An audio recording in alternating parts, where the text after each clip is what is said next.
Hey, and happy Thursday, everybody. We are live with Zach Bryant from They Hello. Live by Film. Zach, how are you?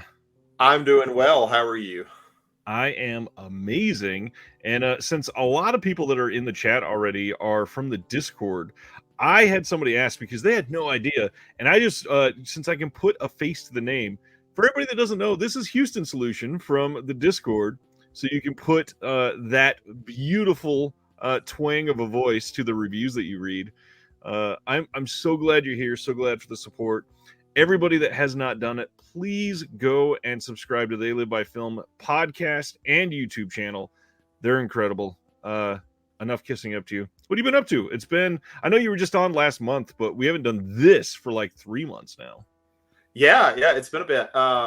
So mostly just like really boring answers of work and watching movies. But if anyone did watch the halfway to Black Friday sale, you'll probably notice my camera looks 10 times better. So I got a new laptop. That's probably been the biggest like change That's in huge. that 3 months. That's a big deal. And a lot of people that don't, I mean, most of us can't really afford to upgrade a laptop every year or something. When you work something like that to death and then it's been 7 years since you've upgraded, that's a big change. Yeah, and it was worse for me because I did have a better laptop and the fan died. And I was like, I just can't afford one. So my mom was like, here, I dug up this old laptop I had 10 years ago. And I'm like, it'll work. It'll work as long as I can stand it. Totally get that. I mean, you say you've been watching a lot. What's going on? What have you been watching? Ooh, in the last 3 months, since I know I've been watching quite a bit of Scorsese, trying to catch up on all that before Killers of the Flower Moon, which, Nice. since when we talk about historical stuff, that's a great nonfiction historical book that's worth reading. But yeah, so Well, speaking of that, we actually had somebody ask, Zach, since the topic is period pieces, are there any period novels or historical fiction books that you like?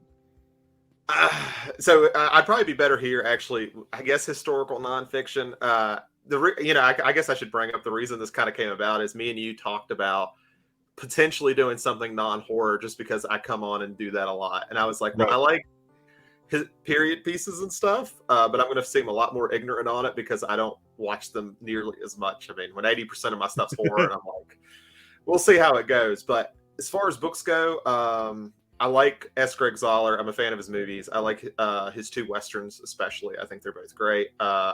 Elmore Leonard has some great. I read a lot of western stuff, so I'm a big fan of Elmore Leonard.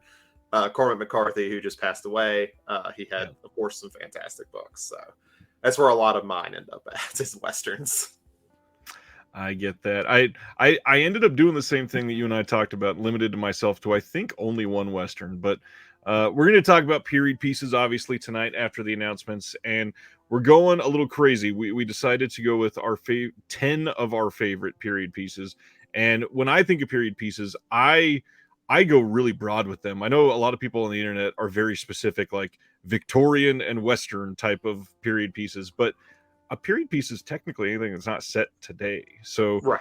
some of my stuff is a lot more modern than I would think of normally for period pieces, but we will dive into that hardcore in just a little while. Let's say hi to some people. Daniel's here tonight. What's going on, Mr. Sibner? Brian, hello, friends. Antoine, Paul, Griff, hello. Mitchell, you are here live. Hello, my friend. Media Membrane, what's going on? Brent, John, lots of fun announcements this week. Funny enough, I think there's less announcements this week than last week, but I feel like there's going to lead to some more discussion than normal this week. So we'll see how that goes. This will be a big topic of conversation, I promise. Sardis is here. What's going on, my friend? Dustin, hello. Reggie, glad you're active. Ronnie, what's going on? Stan is here, and that is the perfect segue for some recent pickups. Do you have something nearby? Because I'm going to share a few just in case you want to grab something. Yeah, you share, and I'll see what I can grab up real quick. Okay, so I want to share something from Stan, but before that, I want to go through some stuff that my family got me for Father's Day. So they got me this really thoughtful pewter film reel pin. This is going up on the wall. One of my kids just went to my Amazon wish list and chose the most recent film that I added in there. And I think Tony is in the chat. Did I see Tony's name? There he is. Tony's here from Australia, and Tony will appreciate this from our conversation when we were talking about Australian cinema. This went in my wish list, and my kid just got me The Chant of Jimmy Blacksmith. This is an Australian film from 1978. Now I can finally see it. So thanks for the recommendation. And then the last thing, there is hopefully I'm going to be doing an interview related to this soon. But one of the other wish list items that my other child got me is the book that I've talked about on here a few times. That is Godzilla, the official guide to the King of the Monsters by Graham Skipper. And this book is amazing. Like, first of all, the whole front, I don't know if this will come through well, but it's textured really nicely. Just a weird thing I like, but it is so detailed, and the art style on here, for anybody who has not seen it, like, this is done officially with let's see, I believe they got Toho involved in pretty much everything. So they made sure that all the lore was correct. They made sure that everything was accurate, everything from the past, that they got permission to use pictures that you normally wouldn't get. And it's a brilliant book, and it's very inexpensive for what it's covering. So glad to have that. And then randomly, just 2 or 3 days ago, I was at work using my work computer, and I got a message from Stan Geezy on Facebook, and he said, "Hey, I think you're getting a mystery package in the mail today. Come back and read this message after you get it." So I was very confused. Later that day, I went and checked my mail and came back to the message, opened it up, and Stan had sent me another issue of Midnight Graffiti. You might remember I shared one of these last month if you saw this. And this is an issue dedicated to Stephen King. And Stan has a piece in here that is essentially they were running a competition to see if you could mimic another author. And Stan wrote a piece like Stephen King, but it's as if a Big Mac is attacking somebody. And it is so well written, and not just saying that because it's Stan, but it was very Stephen King. Mission accomplished. It's fantastic. And the cool thing, this is from 1989. Like, that's amazing, Stan. This is the type of thing I will cherish forever. Very grateful for this, and will be reading every single word. So thank you. So how long was that published for? Those American Graffitis? Are they? I guess they're still not around, I'm assuming. They are not. If what I saw was accurate, which it probably wasn't, I was seeing it was at least 7 years, I think. Okay. So they're really neat. They're super cool things. Yeah. Very nice. Let's see. Got a few others to say hi to, then we can jump into what you got. Let's see. Tony is here from Basement Blues. What's up, Tony? Terry is here. Hope it's been a good week for everyone. Just another week before our wallets are vaporized. Video store. I still don't know how Discord works or anything for that matter. If you want some help and you want to be a part of it, let me know. Send me a DM and I will absolutely help you. Distorted Visions, what's going on? Glad you're live. Favorite period pieces set in the summertime? That's a good question. I think I might have one technically. Sort of, kind of. I would have to look at my list again. Let me see. I will think about that and try to come back to that. Huh. Let's see. Manzerfaust Productions. Cheers. Yes, I'm excited as well. So yes, we are going to be talking about Vinegar Syndrome, Joe Jack, for sure. Griff, you are doing very well in the Discord. Don't sell yourself short. What's going on, Sister Agatha, aka Erica? Good evening, Tom. Hello. Ghost Dog, Way the Samurai. That one's good. I've not seen Great Man's Lady. Amityville Dollhouse. That's one of the better Amityville films. Have you seen Ghost Dog? I have, and if anybody wants to hear my hot take on it, we have an episode on that, so I won't make anyone subject to hear my bad take on that twice. That's right. I forgot that there was an episode on that one. What's going on, Silent Mandible? The Alienist is one of the best novels I've ever read. Nice. Hall & Oates. Hello. Stan says he watched Tower Heist. Don't ask him why. What's going on, Cam? Best period piece, Stephen King's Carrie. That's a good choice. The Nightingale's Carrie Mulligan's favorite. That is a good one. Planet Mondo, hello. Glad you're here. T-Lash, hello. Dude McMahon, Severin came to a local theater to play the Al Addison documentary, and I won the Birdemic trilogy. Nice. That's awesome. Congrats. That's awesome. That's always fun. I went to I think we were there for the Grindhouse screening last year at one of my local theaters. And yeah, that's what it was. They were showing Grindhouse, and I answered some question about I think it was about Cohen. And they asked like who was the king of 42nd Street or something like that. And I got the answer right, and I got free tickets to come back for their Carpenter Fest. So that was fun. That is awesome. Yes, the Godzilla book is amazing. Let's see. Miss Caveman, hello. Glad you're here live. What's up, David Lash? Man, lots of friends here live tonight. Jason Ellis, hello. All right. Caveman Movies and More. Hello, friend. God, Kino Sale 2. That will be starting, I believe, the second week of July, if I remember right. Yet another Kino Sale. Yes, just what everybody needs. Hilton is here as well. Hello. Would Are You There, God, It's Me, Margaret be an example of a period movie? I didn't watch it, but I assume so. It looks like it would be. Yeah. It definitely looks like it would be, especially like the fashion of it. It looks like it's set in like the 90s at the earliest. Yeah, and I'm trying to think when the book came out. I mean, the book's quite a bit older. Paul says Carrie's definitely a period film. That's a good joke. All right, so recent pickups for you. Well, I'm still rearranging things, so there's a few things I have that I've laid somewhere, and I got to figure out where I put them. But for the ones I was able to locate, I mean, the last pickup I got was the last two Avatars on 4K. I've experimented; they look fantastic, and nice. I can't wait. This is what I'm most excited for. They're putting all this thing to make them look really nice together and everything, and then when Avatar 3 comes out, it's not going to match. And I'm going to be real upset about it when that comes out in like 10 years. Yeah. And then they'll delay the next ones till 2043.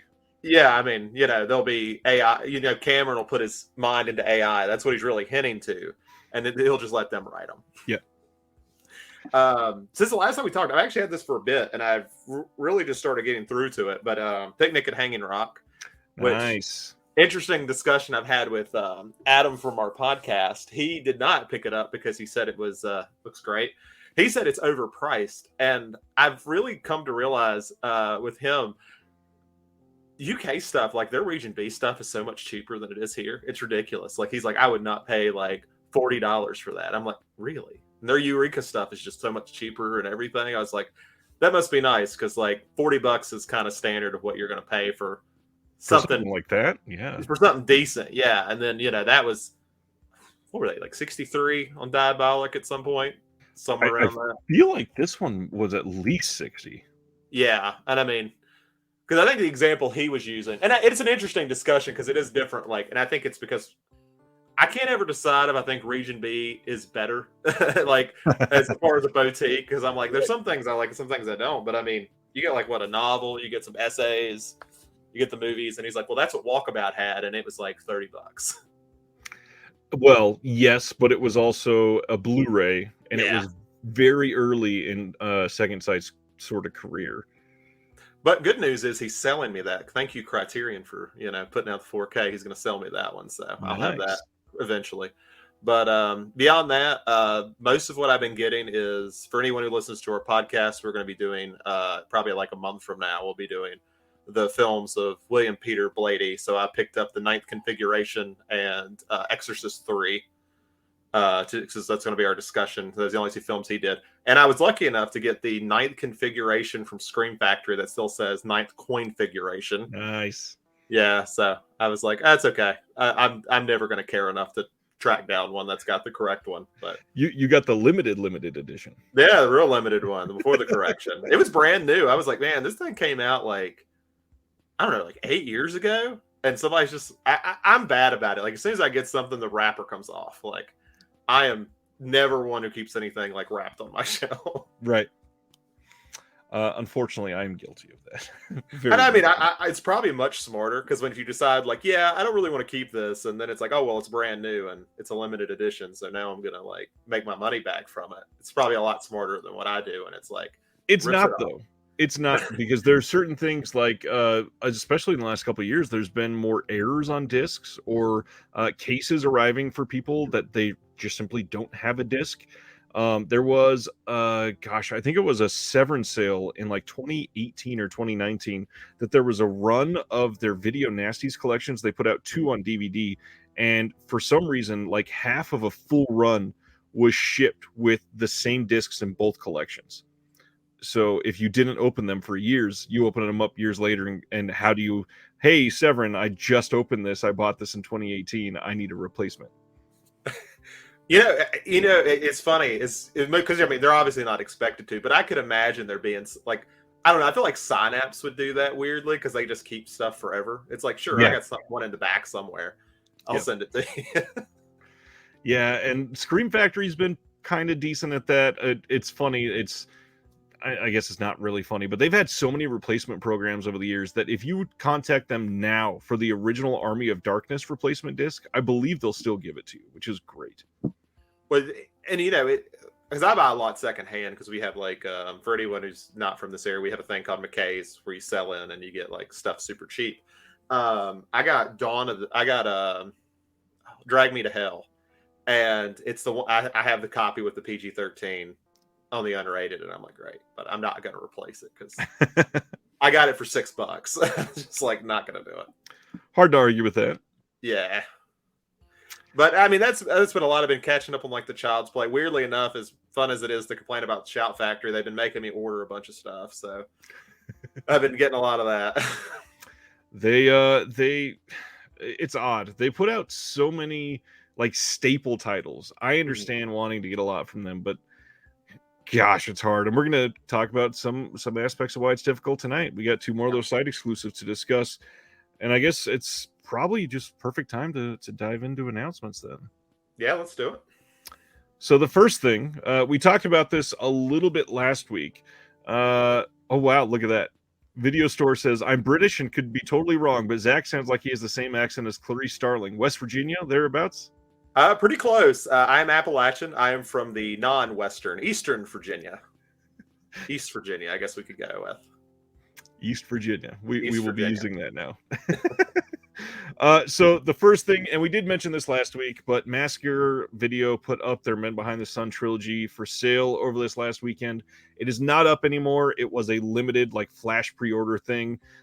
You can order these again once they come in stock. Next, I believe they were hinting at July they should be in stock. However, we should probably discuss some aspects of this. So when they put these up, the trilogy could only be bought as a trilogy. You could not buy them one by one. They are coming out as 3 separate slip cases with the case inside, numbers 15, 16, 17. When they first announced these in, 2019, they basically said that the first one was going to be UHD. It's not. Stuff has changed since then. But now, the hard part here is the pre-order for this was, somebody correct me if I'm wrong. I thought I put it in the post, but it was like $75 to get all 3 of them together. And the worst aspect of that is if you look at the special features, the only thing that is actually a special feature here, we have a conversation on the first disc, and there's like a photos gallery. That's it out of all 3. There's not any more conversations, just that one special featurette, which is a conversation, and no indication of how long it's going to be. But you're buying 3 limited edition Men Behind the Sun releases for $75 to get one special feature. And I think part of it is because they know how anticipated this title is. Actually, fun story. This has been like announced for so long. When I started collecting, this is how I found Blu-ray.com, because somebody had put it up as a news thing, like officially announced Man Behind the Sun. And that's where I ended up finding Blu-ray.com. So that was probably like 10 years ago. Like, it's been a while. I was in college when I found that. Yeah, this is interesting. Like, I understand a lot of people wanting to get this to see them, but I believe at least the first one is on Tubi, I think, and you could probably find the other two somewhere. You may want to check it out first. The price, in my opinion, is crazy. I don't know. This one's tough. They'll get cheaper later, I'm sure. And the other thing is they made a big deal. I think it said it was limited. Yeah, limited to 5,000 copies each. And then they say these releases are a must-have for extreme horror enthusiasts. I don't know that there are 5,000 people that want these. Yeah, it's kind of interesting because I mean we've seen this in like partner labels and stuff, and it's like, well, this will only have 1,000 and they'll sell out, and then these will have 10 for. It seems like years. You'll see 2,000 or 3,000 just sit around. Yeah, and most of those partner label things, they're not extreme horror. Like we got a comment from Brian says, I remember one of them had a woman got her arms frozen and then broken off. I don't know that there are 5,000 people that want to spend $75 to watch that. Yeah, especially because I mean, you know, a lot of people are going to argue there's a tasteless aspect to it too, because this is like, I mean, I'm sure most of this is fictionalized for the movie, but the events, the 731 stuff was real. So I'm sure some people are like, no, I'm good. By real events. Yeah. I was like, I'm good. Yeah, enough about that. Let's go to the next thing. We're just going to stay with controversy. So we got some release details from Kino. We are getting Pretty Baby on August 22nd. This is, of course, the Brooke Shields film that everybody is up in arms about, and perhaps rightfully so, because Brooke Shields is nude in this as like a very young, like 12-year-old or whatever she was. Thankfully, they did port over all of the stuff, from what I can see, from the imprint release. Now, I gotta say, that imprint release is great. The scan looks good. This is a very like ethereal film. This is meant to look sort of hazy, and the extras on this are top notch. If you can look past that controversial aspect of what is in this film, I recommend the release at least. The Kat Ellinger commentary specifically is great, but then on top of that, the brand new Brooke Shields interview is really good on this, and she talks about how she doesn't regret it. She feels like it was a good thing, and she's happy with what she did. So it's definitely worth it, in my opinion. Yeah, I mean, it's kind of got like the same controversy as like Valerie and her Week of Wonders and things like that. And I mean, of course, I think now we have Olivia Hussey with Romeo and Juliet. Which has been a big back and forth for who knows how many years now. Yeah, and that one, I don't know, that one still feels kind of opportunistic to me, that a law has changed in California. Now they want to sue. I don't know. Yeah, I've kind of went back because I feel like I remember years ago she had interviews where she was very positive regarding like the events that happened, and so it's like people can change their minds. I'm not gonna sit there and say she hasn't, but of course, it definitely was weird timing. Yep, completely agree. Enough about that. Then they announced that Kino is putting out Death Wish 5, The Face of Death from 1994. This is another one of their, we're going to put it out eventually. No idea when this is going to come out. I'm kind of surprised they went straight to this instead of the Death Wish 4, I think, is the one that doesn't have any Blu-ray release in the States yet. So let's go over the companies that own this. So Death Wish 1 is what, an MGM title? I believe so. And then we have Death Wish 2, which is Vinegar Syndrome. Who did 3? 3 was, let me look it up, and I can get all of this correct. So, can't type. Death Wish, the first one came out January 2023 from Kino on 4K. Death Wish 3 came out from Scorpion August of 2022. That was the retail release. So that's fairly recently, so their license is probably still good. Yeah. Oh, Death Wish 4 did get a blue release in 2012, but it was the old scan. That's right, and that's long out of print. And that was released by MGM back then. It reminds me a lot of like the dead Romero's like dead films. Like I think every one of them is with a different company. Like every single one. Yep. Sadly. Yeah, this is one that I'm surprised that we don't have a better release of this. It's Bronson. I don't know. I'm glad this is coming out. Terrible. That does not even look like a Death Wish film. Oh, no, not at all. One of the comments here was hilarious. Who said it? Stan Geezy says, the bloated face of death. Brian says, I want to buy a screen use toupee of Bronson's. Only if you wear it. That'd have to be the deal. That'd be like part of the contract. Dude says Death Wish 4 is out of print and got it from Hamilton for like $1.99 a short while ago. Getting it from Hamilton doesn't mean it's not out of print. Hamilton can sell whatever they want, and they probably got the overstock when it was going out of print and they could sell it. MGM just wasn't allowed to sell it, probably. Next up, August 22nd from Kino, we are getting 3 into 2 Won't Go from 1969 with Rod Steiger. This has new audio commentary with Troy Howarth and Nathaniel Thompson.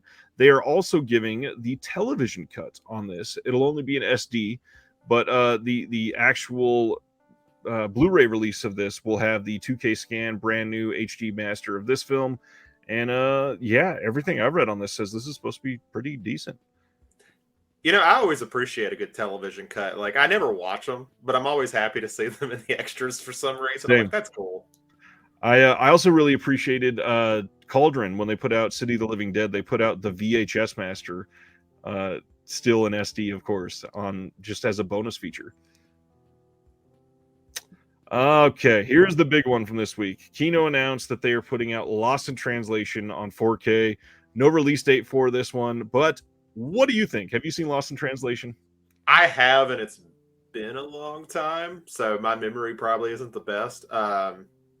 With Coppola, I like Marie Antoinette quite a bit, and the Beguiled, her remake of the Beguiled.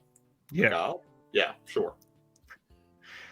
First, had to highlight this. Miss Caveman says, I met Charles Bronson and his daughter when I went to a horse show at his farm in Vermont when I was 12. He was so nice. That's amazing.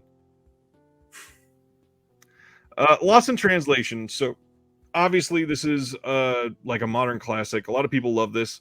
I have only seen this, I think, once, like right after it came out.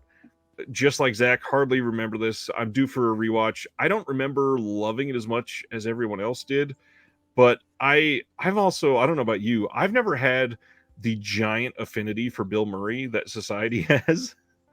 It depends on what it is. Like, I am, there's a lot of things, like, he'll show up, I don't know how many Wes Anderson films he's in, actually. I think it's a few, right? The answer is yes. Yeah, I don't like Wes Anderson films, so I don't like any of those. Right.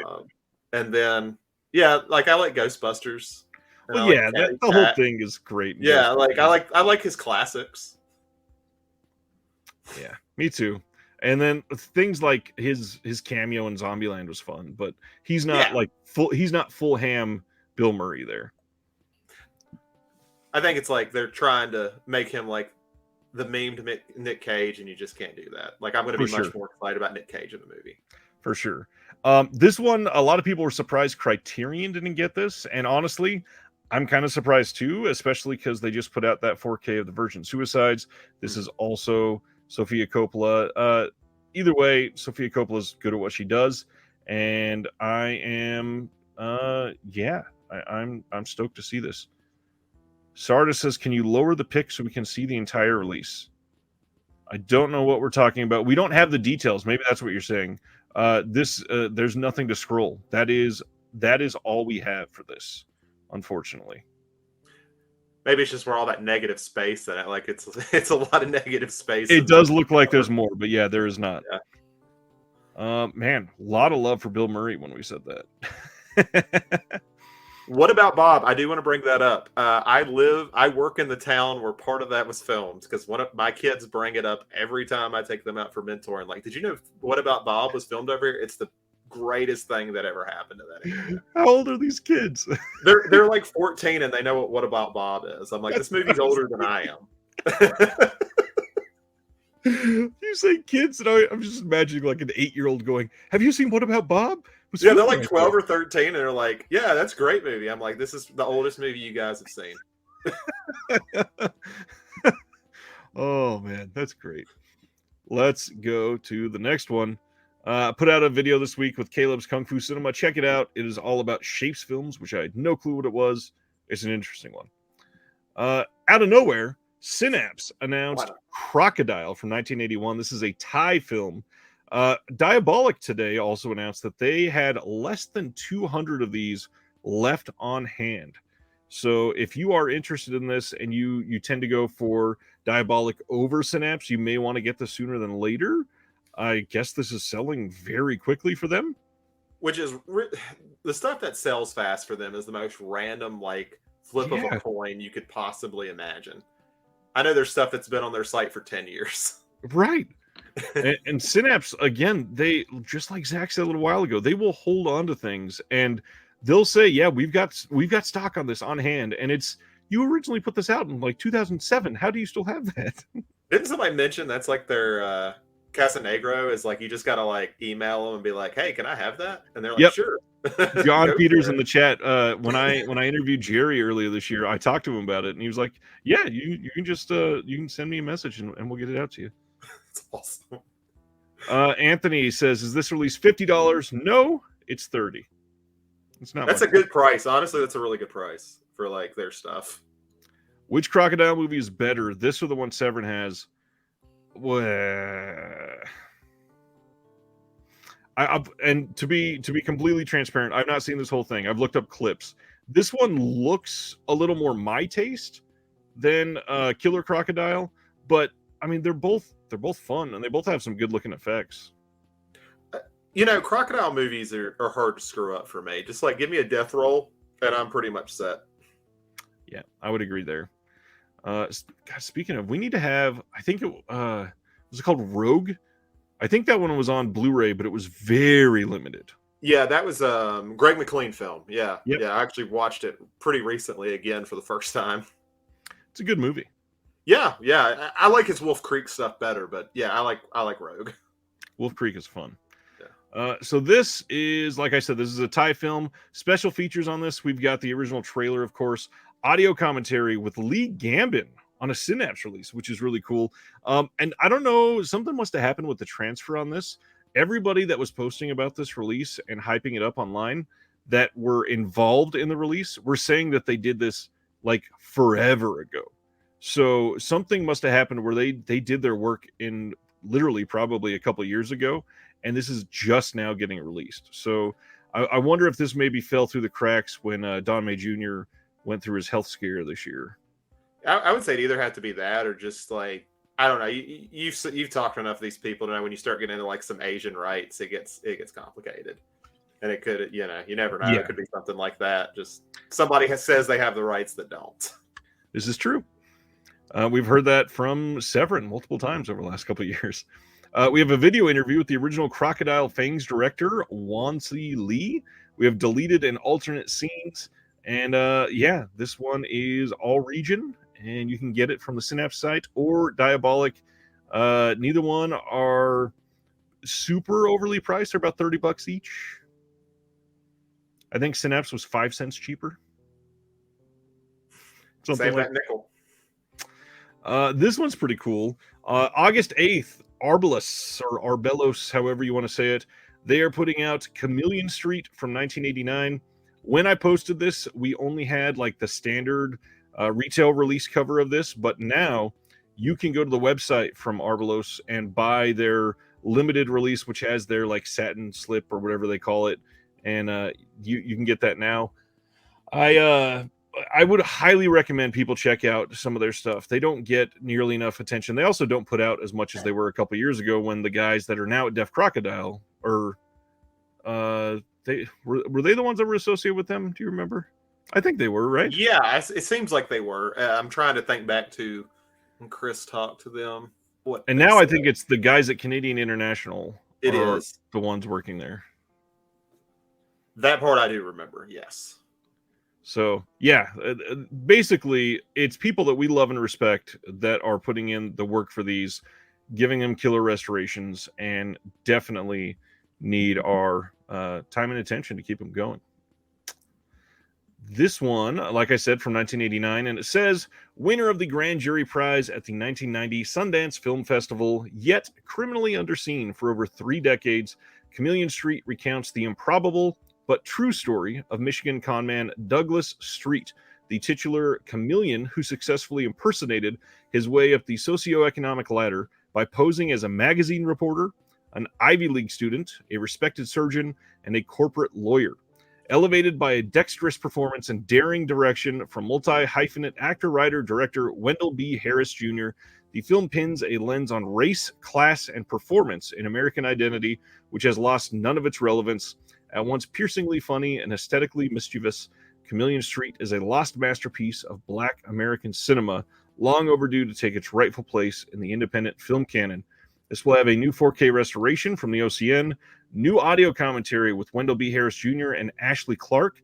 For those that don't know, Ashley Clark is from Criterion. He is one that is doing some of the curating, I believe, for what they're releasing. And Ashley is a voice that's been around like the Chicago black cinema scene, I believe, for a while. So that should be a really good commentary. So I really wonder if this is going to like lead to the director here suing Steven Spielberg, because that's just Catch Me If You Can. Yep. I was going to make the joke too. We got another new audio commentary featuring cast and crew, marriage counseling, the evolution of a scene, being independent is glorious, an archival conversation with Harris and Mike Plant, an archival interview with William Douglas Street Jr., there's an archival documentary on the making of, and then the award-winning short film featuring Chameleon Street actress Colette Haywood, So You Say You Know Leadbelly, archival footage from Chameleon Street, pre-production, character explorations, and some trailers. This is what sounds like a pretty great release. Yep, and I just watch listed it because it sounds pretty cool. And some Criterion, so cool. Yeah, I was totally forgot to mention that. Thank you. It is streaming on the Criterion channel, and so a lot of people were speculating that Criterion was going to put it out because sometimes people see it on the Criterion channel and expect it to come out on disc. Just remember, the best way to tell if it's coming out on Criterion, look for that Janus Films restoration. If you don't see that, it is less likely that Criterion will be putting it out. And even then, if you do see it, it's not a guarantee, but it's much more likely. I'm trying to think, what are some releases that are done by Janus Films that they didn't put out? I'm trying to think if there's one. There's one or two, but even then, I think most of them have eventually come out. Yeah. There's a couple that like they did the restoration and then got stuck with rights issues. Mm-hmm.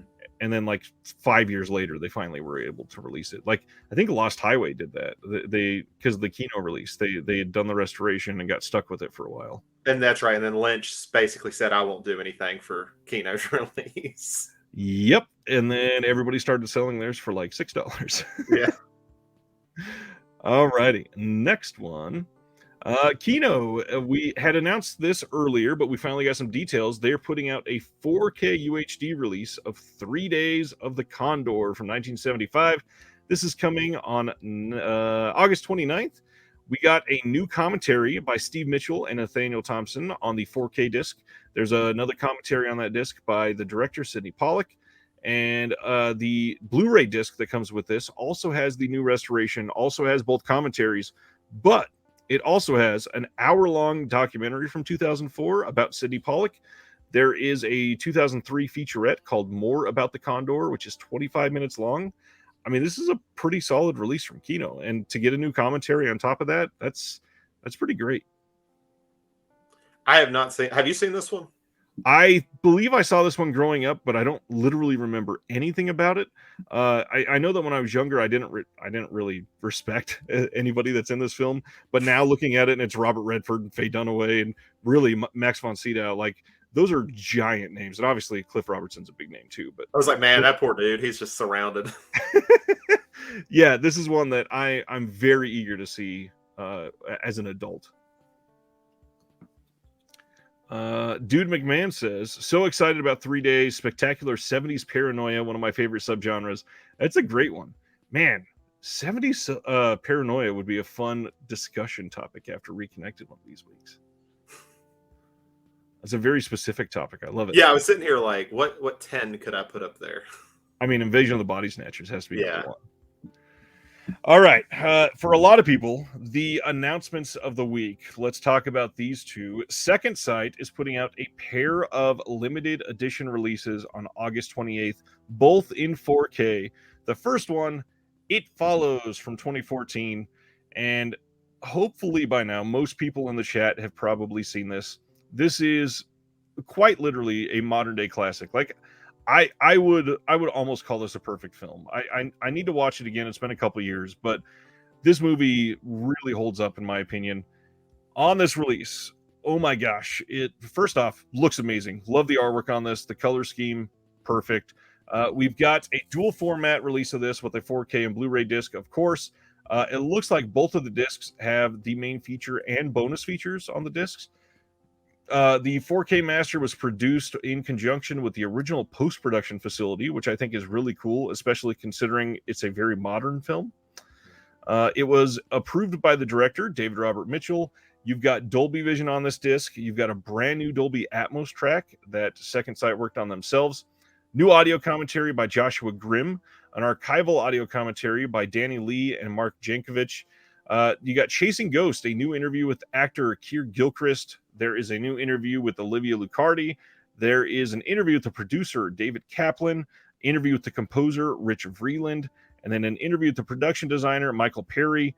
And then a featurette video essay by Joseph Wallace called The Architecture of Loneliness. But the big stuff that comes with this that people love Second Sight for, hardbox, rigid slipcase with brand new artwork, 150-page book with new essays by Ann Bilson, Martin Conterio, Kat Ellinger, Eugenio Ercolani, Matt Glasby, Kat Hughes, Jenny Kermode, and Katie Reif. 6 collector's art cards, and that is it. I am really glad there's like information. It said it was an interview with the composer, right? Is that what it came with? Yes. Which I think is great because I will say It Follows. If we're going to talk about like modern day horror scores, I don't really think there's one that's close. Like I'm a Carpenter fanboy. This is the best like modern horror soundtrack I've heard in definitely the last 10 years. It's a really good one. And if you just to throw this out here before, I know he's been on the channel and it's going to sound like just kissing his ass, but look up Scored to Death. The gentleman that not just you, just everybody. The gentleman behind Scored to Death has such an intense passion for horror scores specifically, and he's got interviews with some of the best of all time. He's written 2 books, but the big thing, he's got multiple podcasts, and he does highlights of certain scores. He gets people to come on and talk about their favorite scores. Incredible work that he puts into it, and yeah, absolutely love the score for this. And this is going to be the 10th time I've had to buy this movie.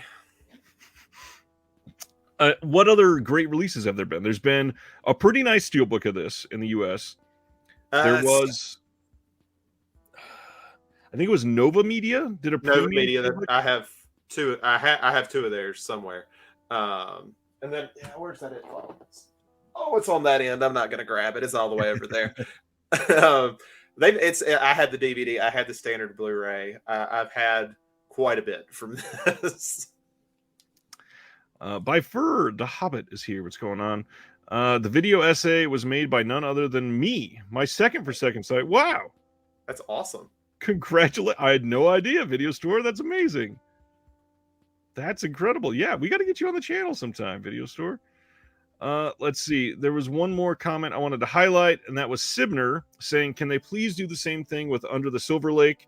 I would agree. And I would also say this makes that seem a little more likely. With the titles that they've been announcing recently, they fall under, I believe, the same rights holder as Under the Silver Lake. And then the other thing, I wouldn't be surprised if they announced a 4K release of Neon Demon, which has only had a 4K release, I believe, in Germany. He speculates wildly. I think it was Germany. But that's a film that has gone under a lot of people's radars. They've just simply not been able to see it because it didn't get enough attention. But it's a good release, in my opinion. Yeah, and I really love Under the Silver Lake because I don't know if there's any truth to it, but I've always seen it as you guys looked way too hard into It Follows. I'm going to make fun of you for 2 hours. Yeah, I get that. Anthony says, is this a good movie, not a joke? Oh, yes, Anthony. 100%. This is an incredible movie. Completely. Next, we have another Second Sight release, but before we go to that, I saw there was another comment from somebody about the Hitcher just sitting there. They did also post an update yesterday that final color grading was in, and they were like nearing completion. So now that that point is here, I would actually probably start to guess that we're going to see that one around October or November. Would not surprise me. They're going to want that to be like a giant fall release for them. And I will be once again broke. Well, let's talk about the other Second Sight release, and then we'll talk about Second Sight in general for a second. Right. Same day, 4K, same thing. Also, same thing. 4K and Blu-ray discs will have the main feature and all the bonus features. They got 2022's Crimes of the Future. I will not say anything negative about this movie at this moment. The big thing I will say, I am shocked that Second Sight was able to wrestle this from them. To get a very recent release like this from Cronenberg and put this out through Second Sight, that's an achievement. Yeah, especially, I mean, if you want a Cronenberg release, there almost so many of the big ones have already had like major releases from somebody, so it's a good one to get for them because you don't have to worry about it as much. But yeah, I think that's great. And I think that he just announced a new movie as well, so good timing. Not only just announced, literally, I believe last night had a wrap party. I know somebody that's on the crew for this. That was the third AD. Last night closed production on The Shrouds. That's his next film that's releasing. And then he announced, I believe, the next one after that. So he's just steamrolling all of a sudden. Yeah, what is he, like one of the few 80s horror guys still kind of? Still very active. Yeah, like, I mean, you still got like Argento, but I don't know how much that counts anymore, but he's still. Yeah, well, and even then, he's slowed down a lot. Yeah. So for this one, for special features, we got a new audio commentary by Calum Vonstel.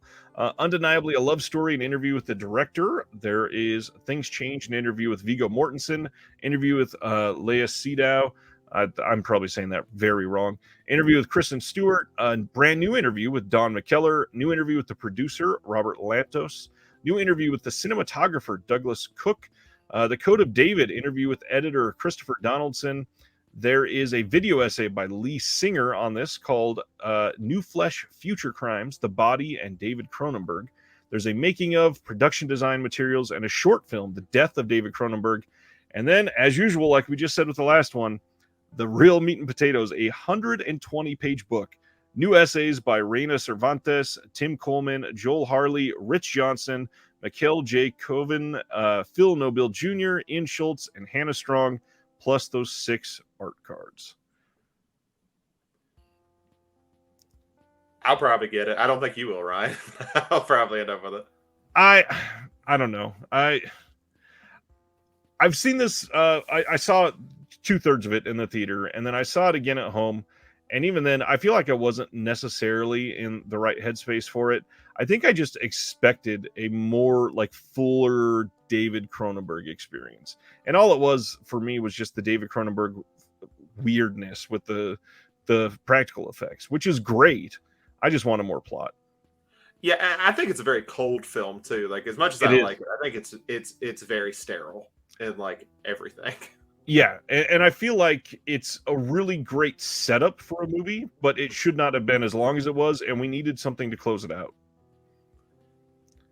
I mean, that's probably true, because I'm sitting here trying to remember how the movie ends, and I don't remember. I've only seen it the one time in theaters, and I rated it pretty highly, but I am sitting here trying to remember, how does this movie end? It was very sudden. It feels like it didn't have an actual ending. It feels like it was shifting to another scene, but then it was credits. I don't know.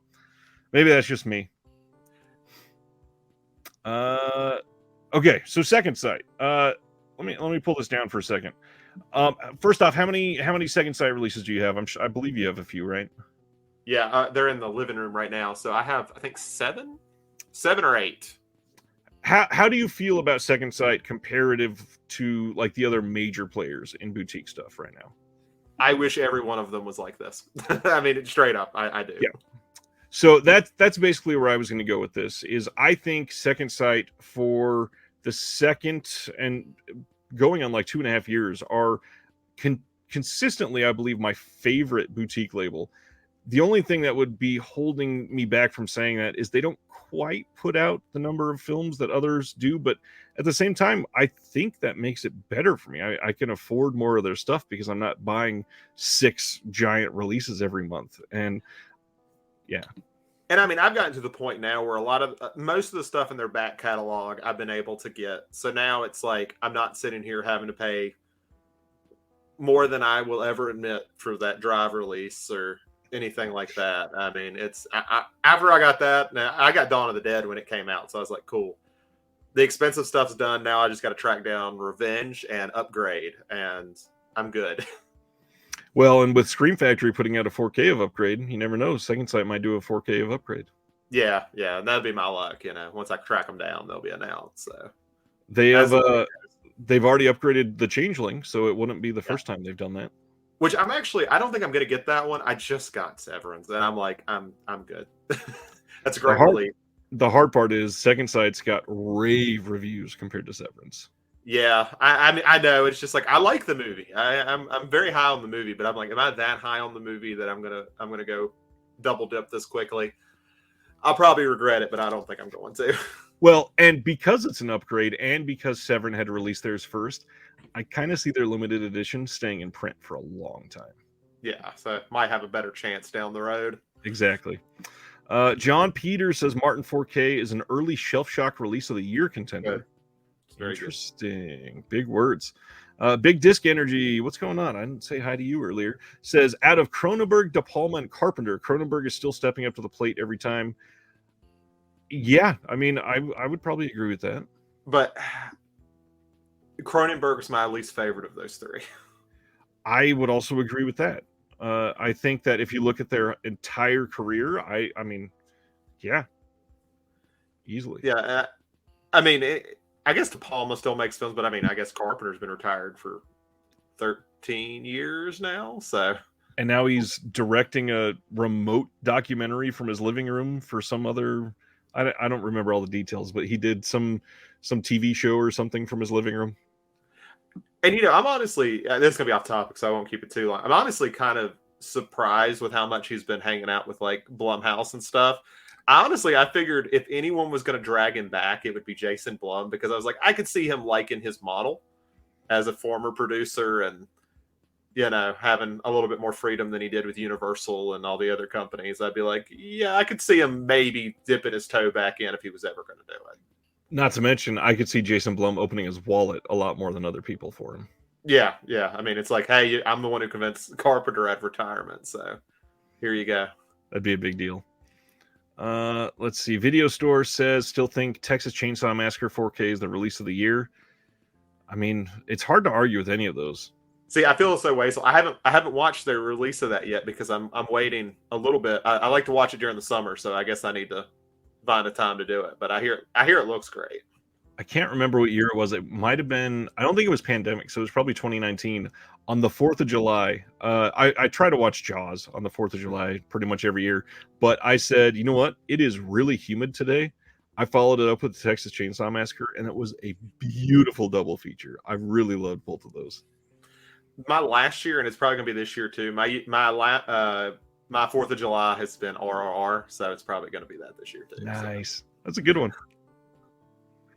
It's a good Independence Day film for yeah. Moving right along. Okay, so we alluded to this earlier. Shout Factory gave us 2 more site exclusive releases this month. This first one is Abraxas, Guardian of the Universe with Jesse Ventura from 1990. I don't know about you. I've never seen this. I had never even heard of this. It's a cool cover. It is a cool cover. This was just never, ever in my line of thinking or even mindsets. Plus, it's Jesse Ventura. I don't know. As usual, though, Shout Factory site exclusive. The bonus features include a new 2K scan, and it has audio. Thank God it's not a silent film. We know that much. This is so weird. Like, I don't get it. Like, first off, they are selling these for $30 a piece. There's no way these will ever sell out. I mean, what's the limit? Is it like 1,000, 1,500? It's 1,500. And I mean, they'll sell out just because they're limited. well, and you think back to like when they've done these 1500 limited release. They've done it with Hammer, and I mean, of course I've beat on the drum of Velvet Vampire, and I mean I just bought Ninth Configuration, which was 1500. It's like you used to have some pretty cool 1500 titles. Well, even then, Velvet Vampire, that was only 1,000 actually. Yeah, that's right. That's right. Yeah, it was even less because I think a lot of the Roger Corman stuff has been limited. Yep. Yeah. All of the Corman stuff has been 1,500. The first like 6 or 7 exclusives that they did, which by trying to remember the dates off the top of my head, they're like 7 years old. A lot of those were only 1,000. But now, like 1,500 units of this at $30 each. No special features. I mean, that would be a cool like $15 title. I could see that. Like $15. Here you go. It's something we've had sitting around. So this is when this sells out, this will net them $45,000. That's not a lot of money. I get that. But at the same time, I don't think this cost them $45,000 to license and do a 2K scan on. And to just the standard print, like right. No, you easily could have paid some random person $500 for a commentary for this. Easily. Anybody could have done that. I'm trying to see if I got a limited. I was going to see what the old limiteds, if they had the same issue. I can't remember off the top of my head if they've all had the issue of like lack of special features. I feel like a lot of the earlier ones actually had some. Yeah. Jason, there are no special features on Abraxas unless they changed it.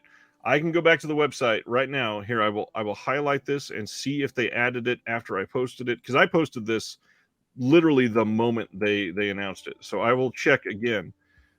Yeah, there's no special features on here. There's a trailer, and that is it. And they didn't know, like, hey, special features. I know they'll do that every once in a while. They have never done that on their limited releases because they're shipping right now. Oh, that's right. It ships literally tomorrow. Let's see. What is worse, $30 side exclusives or $40 lobby cards? Honestly, probably the side exclusives, because at least the lobby cards, most people can buy those. I mean, lobby cards are also side exclusives. Technically, you can't buy those at Walmart. No.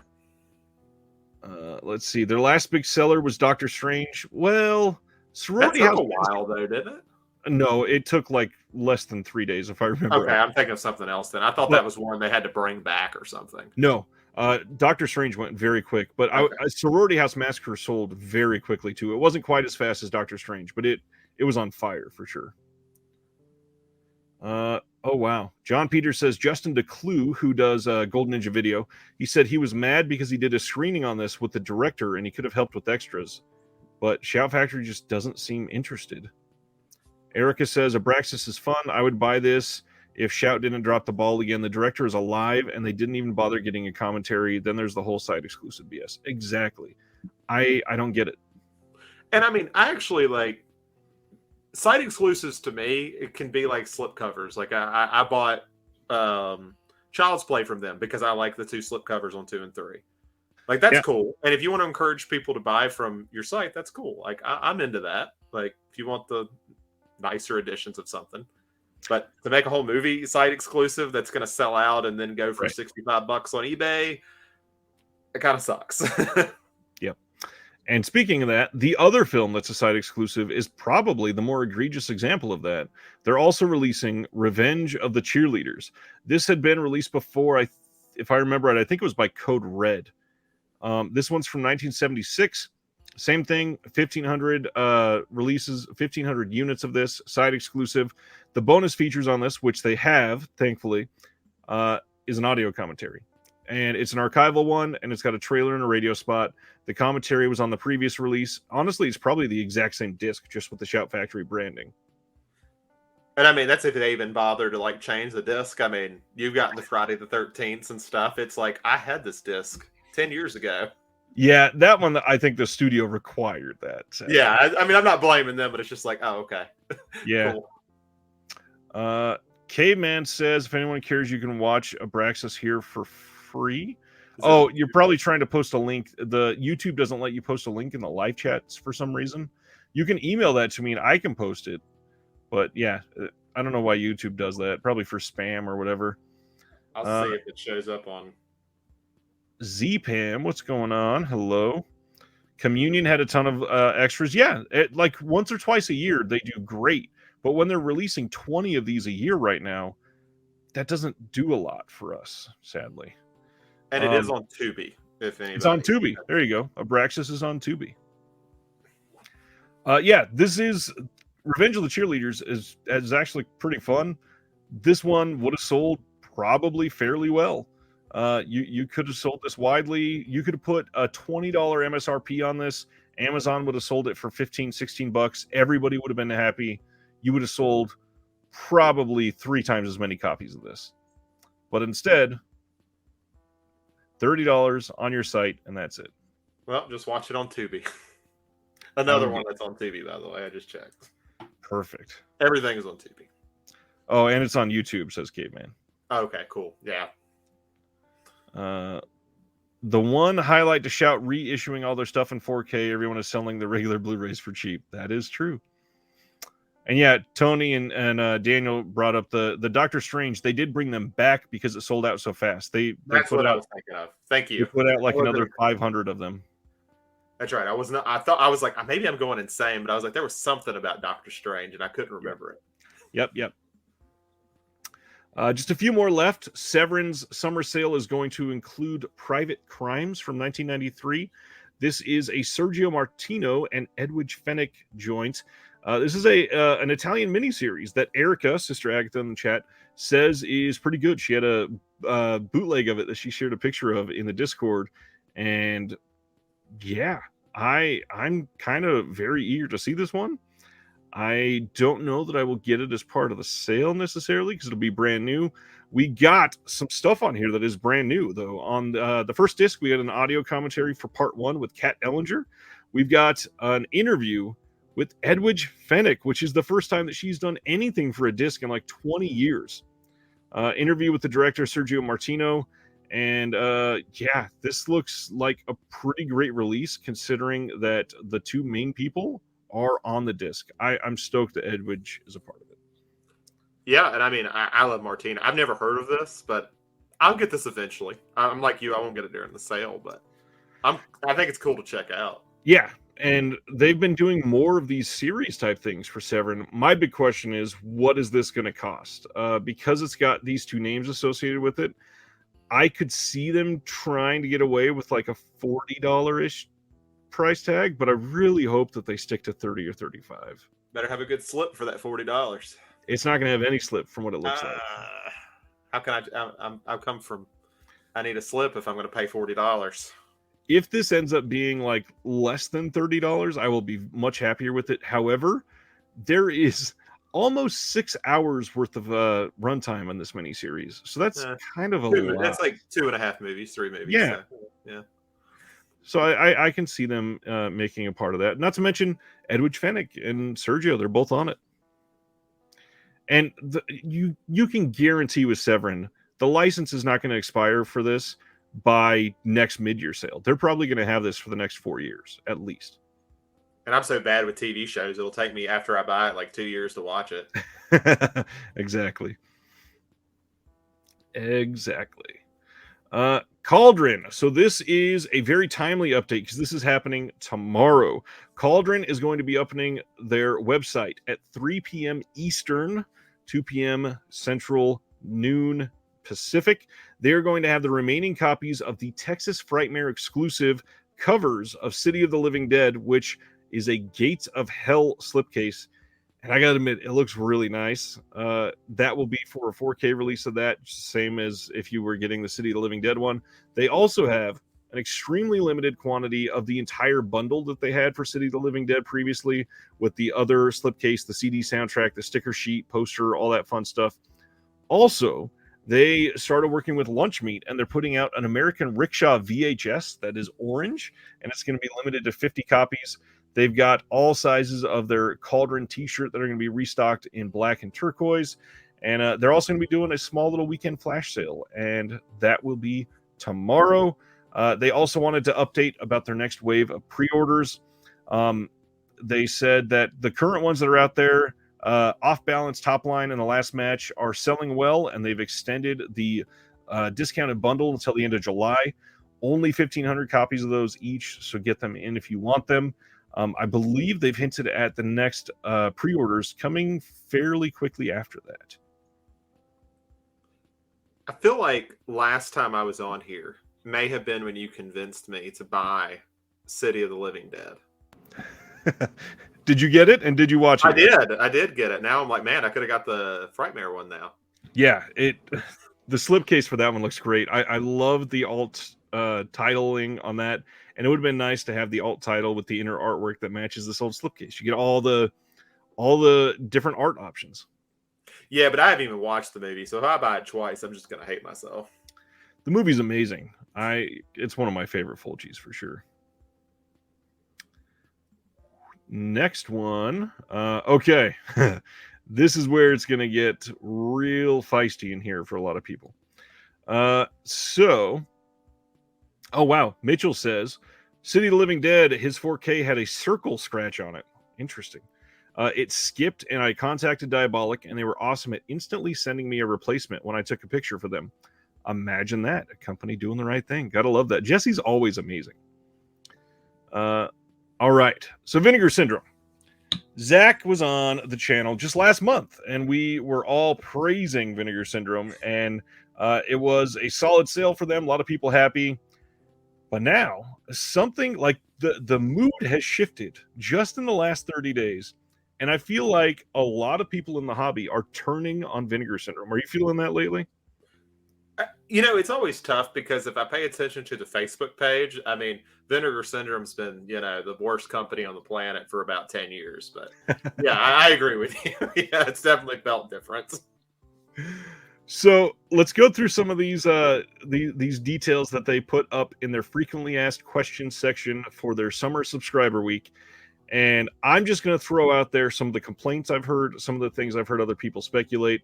So first thing, the fact that they're doing this at all. Last November, December, something like that, they put out their speculation on their subscriber week for January.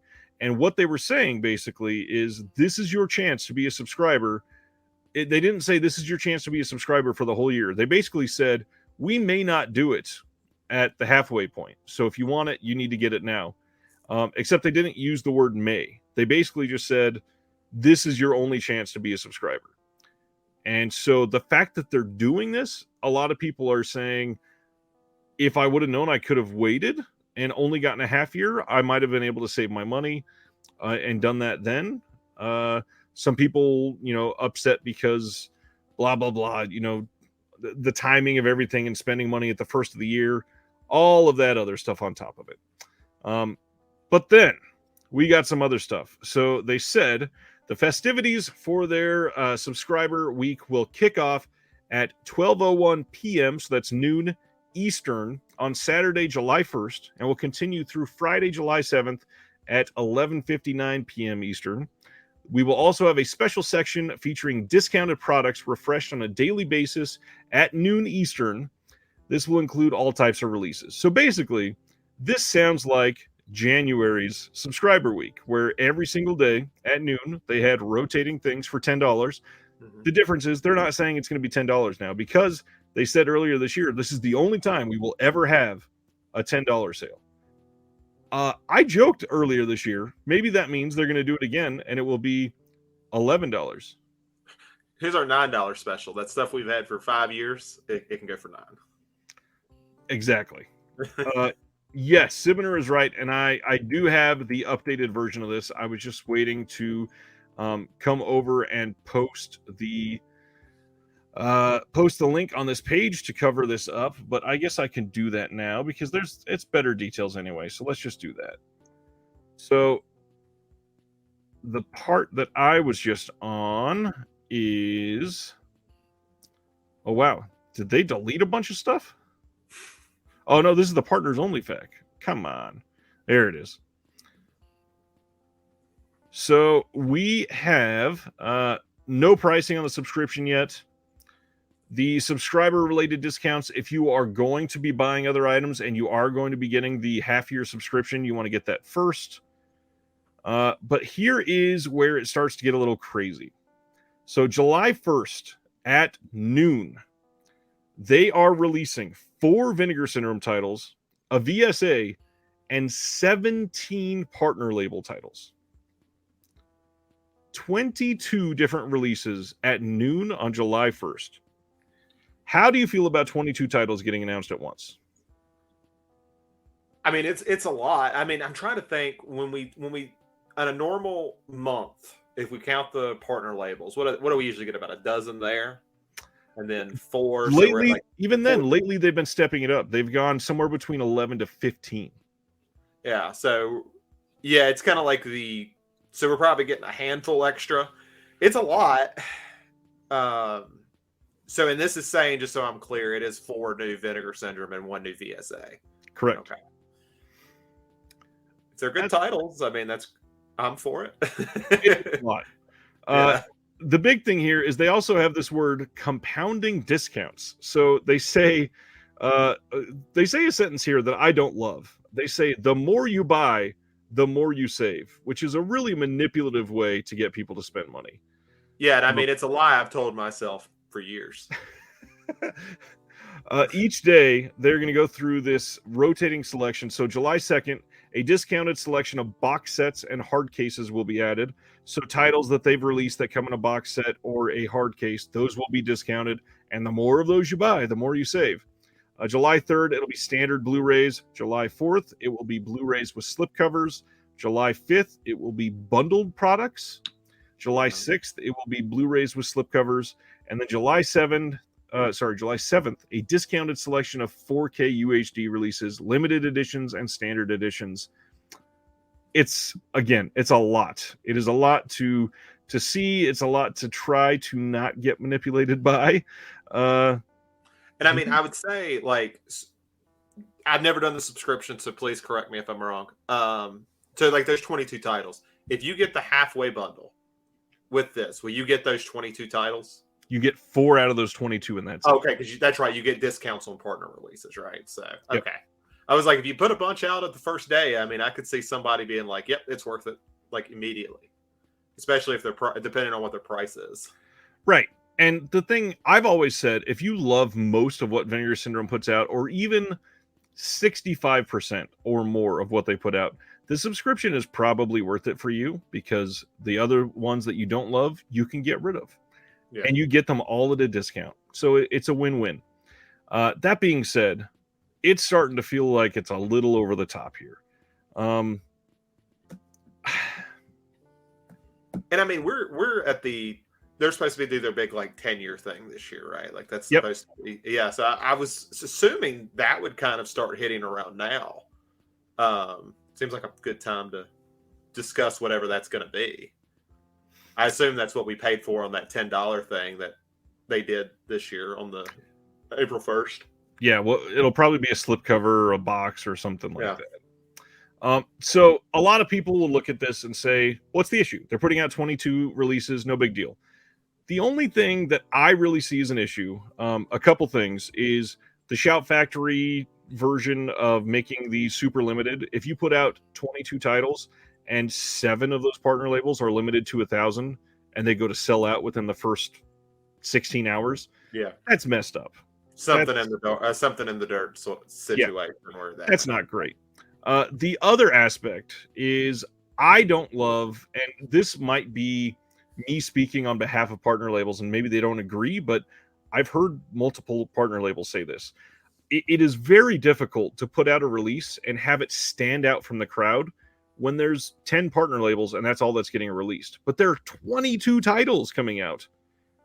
I fail to see how, unless you get like a David Lynch film or a Gaspar Noé film like a couple of the partner labels have, how you're going to stand out like crazy in a sea of 22 announcements coming at the exact same time.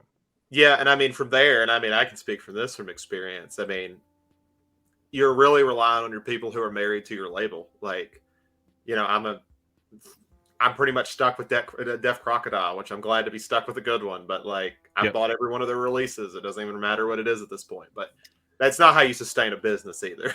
Right. And at this point, again, I'm not trying to be overly positive or overly negative towards them at all. I'm trying to just say what it feels like, and a lot of people are seeing that it almost feels like the Walmartization of boutique labels, because they're putting other places out of being able to sell as many as they could if Vinegar Syndrome wasn't doing this. And when you're limiting so many of these partner labels to these really small numbers, it's making some people buy them, and it does make it feel like we're selling cardboard and not films. And I don't love that aspect of it. Yeah, and I mean it's always been weird to me, which a lot of these are just limited slips, which is fine. I've never had an issue with limited slips as much as I'm with you on that. Like, you put out 17 and you're going to have to make tough choices for a lot of people. Right. But limited films, I'm like, if you have the rights, just sell them till you don't have the rights anymore. Like, that should not be. I don't even know. I just don't think that should be a discussion for most things. Like, if you have the rights, keep selling them. Like, I completely agree. Even if it's just a standard disc. Yeah, especially if there is like a booklet in there and you drop the booklet, you paid somebody to write those essays. Yeah. Keep the essays in there. Come on. Yeah, like, and I mean, like I say this, someone who likes slips, it means nothing if there's plenty of things where I'm just like, if I don't get it, I don't get it. Like, I'd rather just have the movie. So scrolling down, let's go to probably the biggest deal that they announced yesterday. I'm going to try to narrow this down, but I'm going to end up having to just read most of this. So it says, beginning in July of this year, all hardcore and some softcore titles will no longer be available for purchase at vinegarsyndrome.com. We will be launching a special website on August 1st that will specialize in all things sexploitation. By separating these films, we will not only be able to streamline the checkout process on the VS website, but we will be more than doubling the number of sex films released on home video, including adding more diverse film selections into the mix. We are very excited about this development and look forward to sharing more information with you soon. A few notes: we will be allowing cross-site purchasing and order stacking. If you have an open order on one site, you will be able to add to that package on the other site. Hardcore and some soft titles that were released with the Vinegar Syndrome branding, inclusive of all older Peakorama titles, standalone releases, and some drive-in collection films, will all be phased out. For example, once a sex film with the VS catalog number sells out, its VS edition will be out of print. Select DVD-only releases will eventually be repressed as Blu-rays on the new site. Due to this, all Vinegar Syndrome branded sex titles will be heavily discounted once the new website is live, because they're going to try to run through all of that catalog. But then, in addition to increasing our hardcore and sexploitation output, several other labels will be joining this new website, including one of the most prominent and historic American sexploitation hardcore film producers, whose vast catalog will be put into release. All right. So let's break this down, because we don't know why this is happening. This is all speculation. I don't have insider information from Vinegar Syndrome. Let me share what I think this is, and we'll ask Zach what he thinks as well.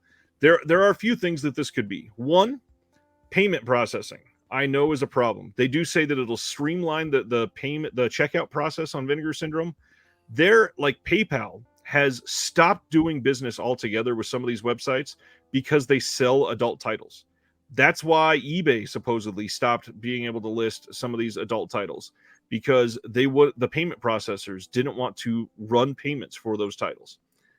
The other thing, if Vinegar Syndrome is trying to get some big studio titles, and the studio is like, oh, I've never done anything with Vinegar Syndrome, let me go to their website, and they see Stiff Competition on the homepage, and they're like, why would I want to put X big horror film from 1993 up on the site with a blowjob competition film right next to it? That doesn't sit right with me. For example, MGM, they are like notorious for being very against everything they don't agree with. They're known for like slashing down people's commentaries to deleting entire sentences out of it because they don't like something that was said. I could see a studio being like, this doesn't feel right. If you didn't have this, maybe we could license the film to you. So if that ever changes, let us know. That could be a part of it. The other thing, and this is just speculation again, but I feel like they're starting to cater to a lot of the people that complain in the Facebook groups and in Reddit and on the Blu-ray.com forums, where a lot of these people are fairly new to Vinegar Syndrome. Like, they came on as fans during the pandemic, not realizing all of this started with an Indiegogo for the lost films of Herschel Gordon Lewis adult films. If you come in and complain and be like, oh my gosh, I bought Sex World on 4K and it came and it's a porn film, what is this? Which happened. A lot of people complained about that. Vinegar Syndrome was probably going to be like, well, I mean, our fan base is moving away from that. Maybe we should do something different. What do you think, Zach? I've been talking too much. No, and I mean, I don't have anything new to add of, like, from a speculation standpoint. It's just the part of me that makes me kind of believe it's more 3 than the other 2 is just because of what, I mean, we've talked about this, I feel like, for a year or 2 now. You know, they've tried different labels. They've separated a lot of, they've already, like, you know, I know that's part of, from my understanding of the subscription and stuff is, you know, you don't have to get adult titles, which is fair. I think that's actually a good thing. But at the same time, it seems like, I don't want to call it shame, but it definitely feels like they don't want that as much as part of their identity as it once was. And like I said, it may not be, I could be completely off base, but it makes me feel like 3 has seen part of what we've seen from Vinegar Syndrome in the last year than 1 or 2 has. Right. Because, I mean, you look at, like, Synapse, any booklet you buy of theirs, suddenly you start looking through and there's porn titles they sold. And it's like, that's never been a big deal. I mean, obviously they're not as big of a company, but, right, you know, it's there. Yeah, that's a big thing. I mean, there's other aspects too, like the app for Vinegar Syndrome. They made an app like a year and a half ago. They can't even list any of the adult titles. So I guarantee on the back end, there's a little more of a headache because they've got inventory that they have to hide through that. And it's probably just a checkbox or something. But if they didn't have that, it would be that much easier. Yeah, it's an interesting time. I don't know. It feels like catering to moralists in some ways, and not at all going to lead the conversation in any weird political bent or anything like that. But we are in this odd time where people are being, treated differently. People are having laws passed in certain states that are not just like traditionally conservative in the fact that they are going with conservative values, anti-sex, stuff like that. But people are literally being forced to not be allowed to buy things and stuff like that. So I don't know. It's an odd time to make a change like this and not have it just feel like you're giving something up. Yeah, and I mean, even, you know, I'm on quite a few different Discord servers, and most of them, you know, you deal in with film. It's a lot of left-leaning stuff, and I won't go too much into this, but I do think it's important. I've noticed that people are just really prudish, and I think you know, people talk about it's a very American thing, but I think there is a lot of truth to that. Even like going on like something that's more left-leaning, which you expect to be more sex positive. Just recently, I was having as part of a discussion that was talking about not simulating sex in film, like if a director decides to have, you know, like Von Trier does or anything like that, right. And people just were up in arms about that, and it's like, I don't want to see that. And I'm like, well, you don't have to. I don't think anybody's saying it's got to be mandatory, but it freaks people out. Like, you know, it's kind of interesting that, because, you know, I never really understood the prudish behavior, like the prudish ideology with America and stuff for a long time. And it's like, oh, it's there for everybody in a sense. It is. Yeah. So like I said, I don't know exactly what's going to come from this. And then, you know, there's a lot of things that are a part of this, like the phasing out of old Vinegar Syndrome releases and some of them getting Blu-ray upgrades that they kind of hinted at wouldn't be happening for a lot of these previously. So it's interesting. it might be like a good idea as a business perspective, but no matter what decision you make here, you're going to alienate somebody. Whether it's the people that have been here for 10 years, whether it's the people that have been here for 2 years, whether it's the people complaining, whatever, somebody's going to feel weird about it. And I don't know. It's just it's just an interesting time. And I think there's a mental block too. Like, I've never bought a Pikirama title, but if I was going to buy one, I'd feel so much more comfortable in Vinegar Syndrome because it feels like, I use this in heavy quotes because I'm not going to gatekeep this, but like it feels like a film. It, whether or not of what it is, it feels like film. But if you get sent to what essentially is a porn site to buy, I don't know, it feels different. Even if it's the same movies, mentally, I think there could be a block for that. Just like, oh, it feels like you've lessened what it is almost in a sense. Griff is saying the other question is, why didn't they invite Culture Shock to the new site? You're going to hear more about that in the next like 60 to 90 days, I promise. Anthony is saying, Zach, you should buy a Pikirama title. Recommend me one that's not Sex World, because I just a different one. That's the only one I've heard about. I mean, you should get Stiff Competition. It's not bad. Stiff Competition. Okay, let me get that because it's going to be heavily discounted now. So let me take advantage. And it's a 4K blowjob competition. So why not? Can't wait to have that on my shelf. Yeah. So again, lots of interesting stuff behind this. And then the other thing that I didn't even bring up, once again, they are doing this. This all happens live during Severin sale, which, okay.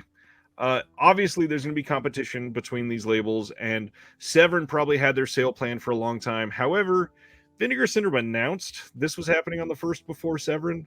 It doesn't feel right. It feels kind of like you can't touch us type of attitude to some of it. And I mean, like I said, this is speculation. We talked about that. Everything here is speculation, of course. But it's like you start thinking back to certain things that have happened with other labels, and you're like, do I see that differently now? Yeah. Yeah. It's exactly true. Ryan, do we think this will include the Doris Wishman box sets? That is a damn good question. Yeah, there's a lot of like middle ground options here. Like when we start talking about drive-in films, like what gets counted? I mean, I guess they have a good separation, but I feel like there's some that are borderline of how you count that. Right. And the way they word it is all hardcore and some softcore. How many horror titles have like full on rape in it? It's yeah. Like would Thriller hypothetically, does Thriller count with the porn inserts? That's hardcore porn inserts. Probably, yeah, because it's hardcore. Which is just insane to me. Like, okay. That's the whole thing. It's a great question. Obviously, we'll know more of the next couple months. There's a lot to unravel, so we'll find out. The other thing that is not really related to the fact about the sale or anything, but there is a replacement program that is going to be happening for Showgirls 4K. If you bought it from Vinegar Syndrome, they will send you the replacement automatically. You don't have to do anything. If you bought it elsewhere, you can send an email to info@vinsyn.com and they will take care of it for you. Less of a reason to buy those $80 editions that you can see on eBay right now. Well, that's a completely different argument. The people that prey on people that don't understand that the site is just closed for another 8 days is so messed up. Yeah, it really is. Sibner, how much do you suspect the VS Slip editions will go for now?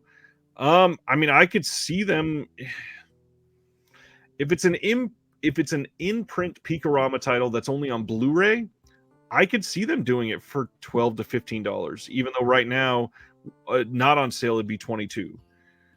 $12 is fairly heavily discounted. We'll see.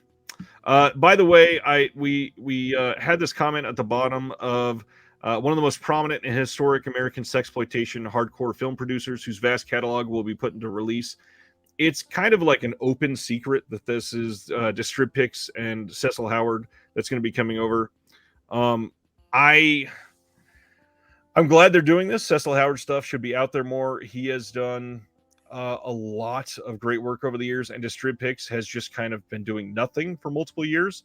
I would love to see some of their Blu-ray stuff coming out on 4K, and something like Fantasx could look incredible on a UHD disc, guaranteed. We'll see. We'll see. Sibner was saying, I meant going for once they go out of print. I mean, if you can never get them again, you're talking big money for some of these crazy collectors on eBay. Yeah, and I don't know. I think the main thing right now is I hope when we go back 6 months from now and we think about this conversation, it's that, man, we were dumb. This was the best thing they could have done. That's always the hope. Well, and that's the crazy thing. Like I love Vinegar Syndrome, and I still do, and I probably always will. I've loved most of the catalog that I've watched from them.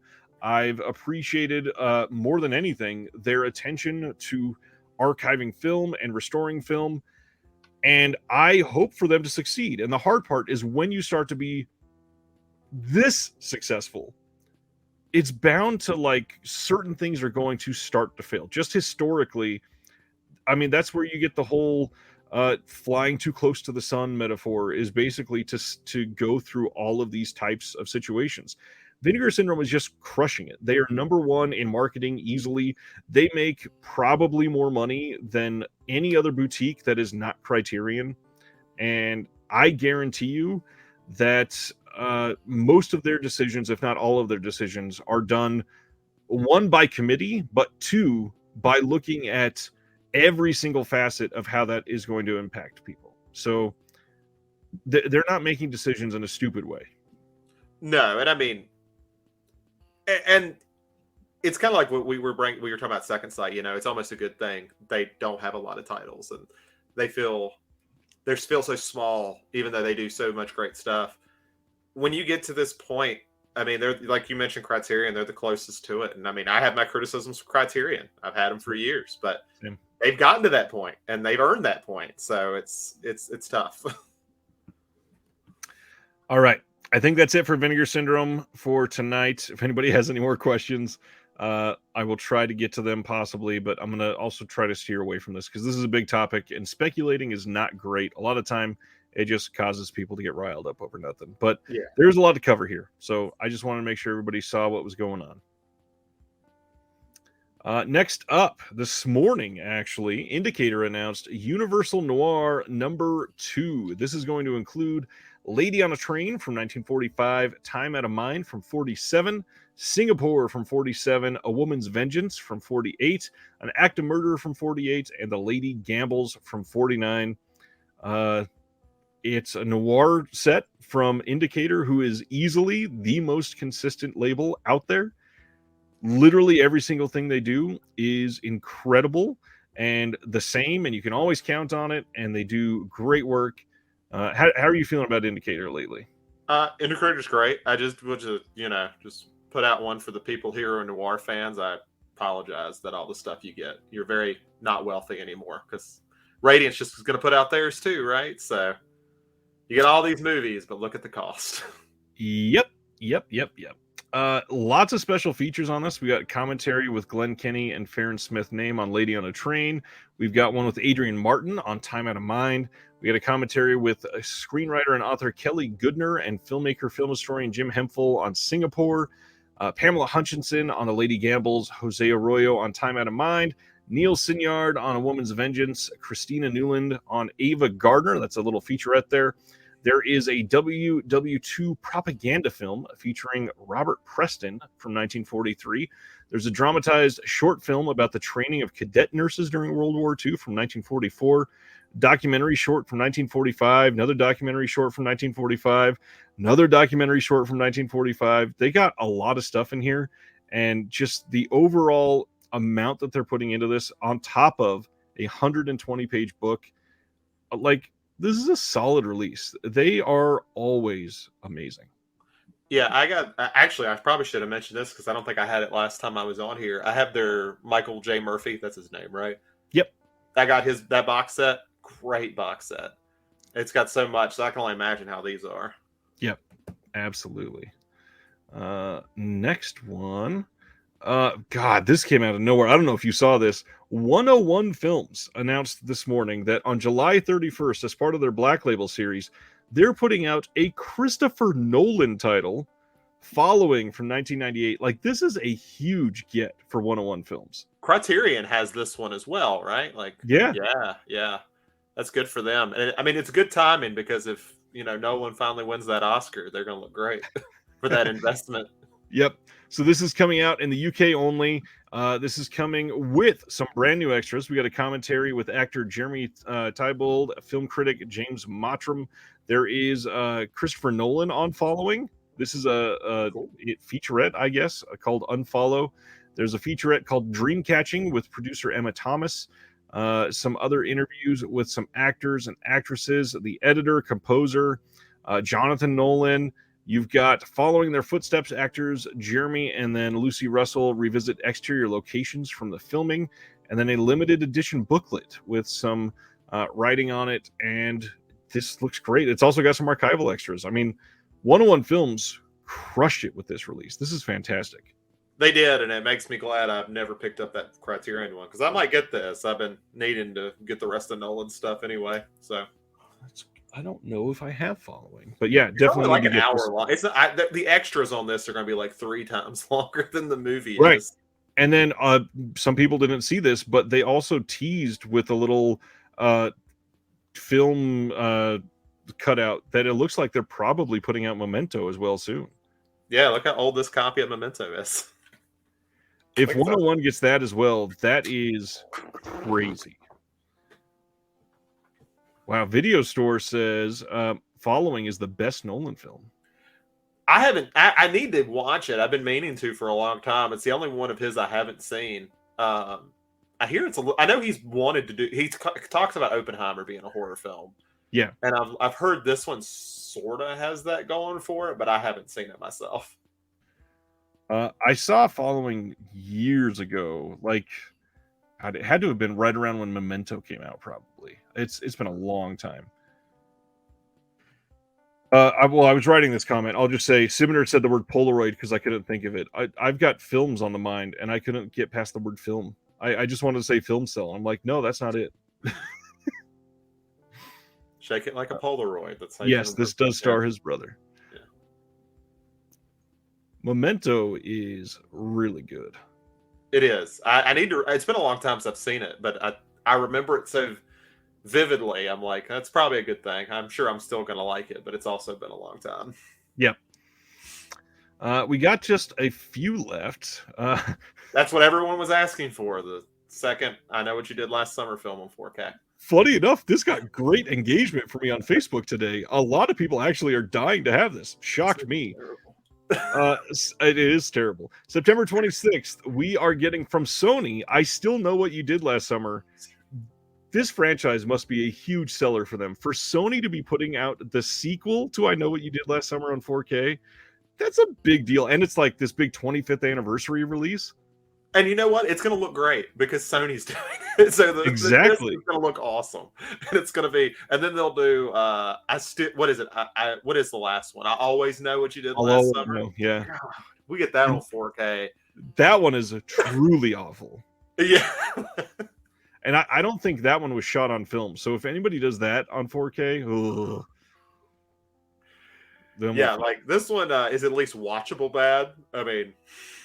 I will say this one will probably look incredible on 4K because the locations for this are truly beautiful. Sibner says it includes the not Jack Black actor. So the other thing, if you look in the features, this has a new commentary with the director on it too. Was it the same director as the first, or was it a different one? Different director, I believe. Okay. But Sony went out and got the director to do a new commentary for I Still Know What You Did Last Summer, yet Shout Factory can't put a single commentary on their site exclusives. You know what? I figured it out. I Always Know What You Did Last Summer is going to be in Columbia Classics Volume 4. Heard it here first. You can come back here when it's announced and tell me I was right. And then the Amazon exclusive show that they did of I Know What You Did Last Summer, that'll be in Volume 5. I forgot about that. God, slasher TV shows. They try so hard to make a slasher TV show work. They have, yeah, many times. Moving Nobody's right beat along. Harper's Island, though. Harper's Island is still peak slasher television. I've never watched Harper's Island. That's awesome. They used to advertise. I remember the advertisements as a kid. They guaranteed one person would die every episode. And that is what you watched them for, to see who they killed off. So this one is pretty damn exciting for a lot of people. Severance, I think this is the 6th announcement for their summer sale. They're putting out the last horror film from 1982. This is the Joe Spinell starring film that has been branded as Maniac 2. So in classic Severin fashion, they are releasing a Maniac 2 branded slipcover for the last horror film. 4K disc for this. We've got a commentary with Carolyn Monroe and Alan Jones, commentary with Joe Spinell's assistant Lou Walter. We've got some featurettes, illustrated audio interviews, New York and Cannes locations visited by Rue Morgue's Michael Gingold and Severin Films' David Gregory.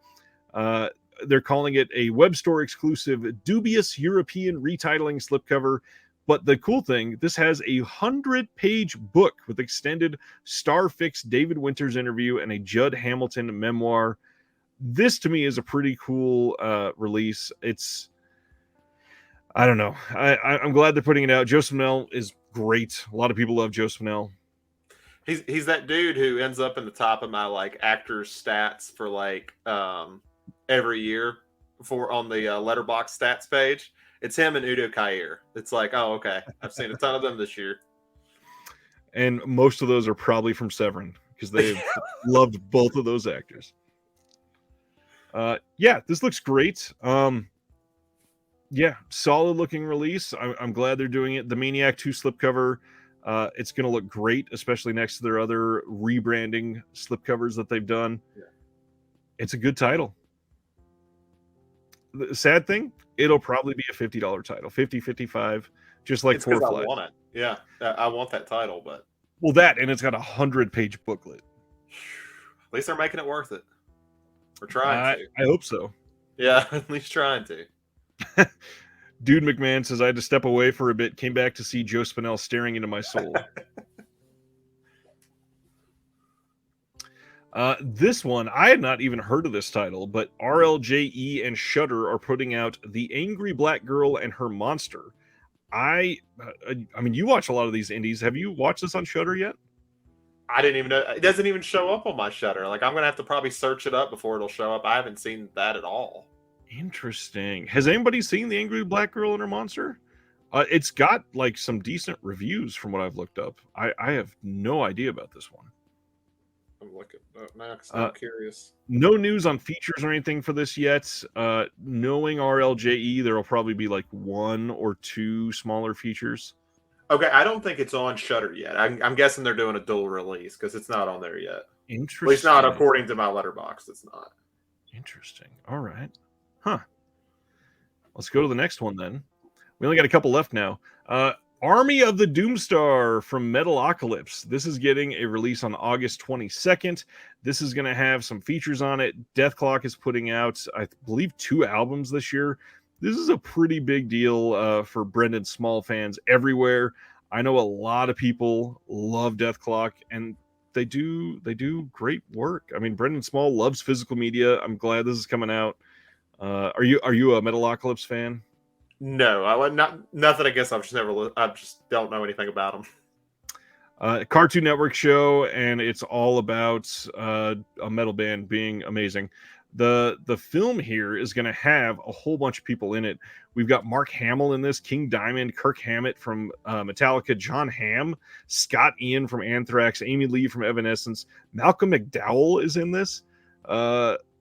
This is fantastic. I've not seen this. I'm eager to check it out. I used to watch Metalocalypse all the time. Malcolm McDowell's a weird one because I'm always excited when he's in something. But I'm like, that dude will play in anything no matter what you pay him, I think. Truly. Like, he's just going to show up if you give him a paycheck, which I respect it. But So Carrie Mulligan says Angry Black Girl is pretty good. It played locally last week. And then Dustin says, I haven't seen it, but a friend of mine said it was terrific. Okay. Nice. I'll have to check it out. Hopefully it does come on Shudder because I would like to watch it without having to buy it first. But yeah, it's got to come out on Shudder. I'm sure they're a part of the release. So yeah. at some point. Oscilloscope, they are putting out Going All the Way, the director's cut in July. This is Mark Pellington's adaptation of Dan Wakefield's seminal novel about a young man coming of age in the 50s. It's a timeless story of freedom and repression, friendship and family, sex and love, and the psychological and spiritual struggle to be true to oneself, even if it means going against society's expectations. Special features of this will have a making of documentary, the Nick Offerman callback, press reel, deleted scenes, theatrical trailer, and more. Reminder, Oscilloscope has one of the best subscription models in all of Boutique Blu-ray. I believe you can get the next 10 titles for $140. Great deal. They do really good work. That includes shipping, and then you also get 50% off all the time of all of their other titles. So it's a really sweet deal.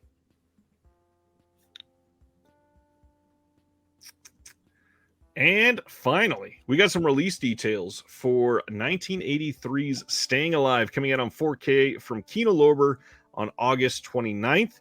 We got a new audio commentary with David Del Val and Ed King of the Irish Film Institute. And then on the Blu-ray that is coming with this, they also have a new interview with actress Finola Hughes. They've got some ported over TV spots, home video preview trailer, teaser, another trailer. Yeah, I've never seen Staying Alive. I have not either. I have not seen it, but it's cool that Kino's really went all in for the 4K. Like it's kind of funny to see how many they put out now, because it feels like after they put Hannibal out, which was I think their first or one of their first, it seems like they were just going to stop doing it, because I was like, yeah, you picked the most random movie to put out on 4K, and they'd be like, why didn't it sell well? Yep. Sardis, I did say 140 for the Circle of Trust from Oscilloscope. They did raise the price late last fall. Paul says, controversial opinion, but I enjoyed Staying Alive more than Saturday Night Fever. That's why I've never watched Staying Alive, because I never loved Saturday Night Fever. See, I always think John Travolta's that my dad is obsessed with the movie Urban Cowboy. He'll never see this, but if he does watch it, he adores that movie. I think a lot of people are obsessed with Urban Cowboy. I refuse to watch it because of how much he's talked about Urban Cowboy. Chris Silvestri says we're still getting Leviathan 4K. Kino responded to him today. Good. I'm glad. Which Leviathan is? Wait. There's like two movies I know of named Leviathan. It's the one that Scream Factory had previously put out. Okay, just wanted to make sure it wasn't like that Russian movie that was about the Killdozer. No, not that one. It's random enough that Kino would put it out on 4K. Absolutely, and it wouldn't be the first title with the word Killdozer in the description that they put out either. So that was it for this week. Let's go over what is coming out next week on physical media, just in case you forgot. So some of these, they've got all of the partner label releases listed in this week, so a lot of people have these already. But the big ones, not the partner labels. Creepshow 4K coming from Scream Factory. People are getting those, and it's getting pretty rave reviews for the picture quality at the moment. The Empire of Screams Enter the Video Store box set from Arrow technically comes out next week, even though people have been getting that for the last 3 weeks. National Lampoon's Vacation on 4K. Evil Dead Rise on 4K with no special features in the US. That's next week. Mallrats and Waterworld coming on 4K from Arrow next week. Motel Hell in 4K. Pasolini 101 from Criterion. That's one that I forgot that hasn't come out yet. I feel like we've been talking about it for so long. Right? I feel like that was announced like 8 months ago. But yeah, that's one I'll be looking at during the sale, hopefully. Millennium Mambo coming from Milestone Films in the US. Kind of interesting point in time when we can compare all these releases to the same films in different places. Millennium Mambo got a really solid release overseas, but it's not region friendly. The big problem is it's 4K and is getting incredible reviews for what it looks like. So the one, this one coming out is going to be 4K, or the one that already came out is 4K? The one that came out overseas is 4K. This one is only going to be Blu-ray. So you said there was region issues with the 4K though? Like that should No, it's not English friendly. It's not subtitled. I see. Sardis, is there a price on the Pasolini set yet? Yes, it's Criterion, so they always have their prices listed from day one, thankfully. But I will happily get this for you. On the Criterion site right now, Pasolini, it's $250 is the MSRP, which means on sale it'll be $125. That's not bad. I mean, I'm trying to think. That's a little bit more than the Bergman set, though, isn't it? Or is that It one? is. I feel like Bergman's 200. Well, I'm on the site. I could look it up. What am I doing? Yeah, because I'm kind of curious now. I'm trying to remember what Barnes and Noble sells it for. Cinema by Ingmar Bergman. That's 300. So Is it's it? 150. Oh, okay. It's higher than I remembered. Okay, so yeah, that's still, I guess, their gold standard for price. Yeah, basically. It's pretty close. It's within $25. Angel Face from Warner Archive releases next week. Creepshow 3, that was another side exclusive from Scream Factory, that releases next week. Prison Girls 3D from Kino, that releases. Will Penny from Kino. Cage from Warner Archive. The site exclusive Mallrats 4K slipcovers from Arrow, if you were looking for that. Let's see. Severin's retail release of Alien from the Abyss and Extraterrestrial Visitors will drop next week. Same with the Complete Comic Strip Presents. The Damned Don't Cry, The Old Man and the Sea are both coming from Warner Archive next week. Cold Eyes of Fear 4K coming next week from Indicator. Dangerous When Wet from Warner Archive. The White Buffalo from Kino Lorber. Foolish Wives from Flicker Alley. Clay Dream from Oscilloscope. And I think... Is Jurassic Park getting another 4K? It is. It is. What is that even supposed to be? Is it different than the last 4 4Ks they've put out?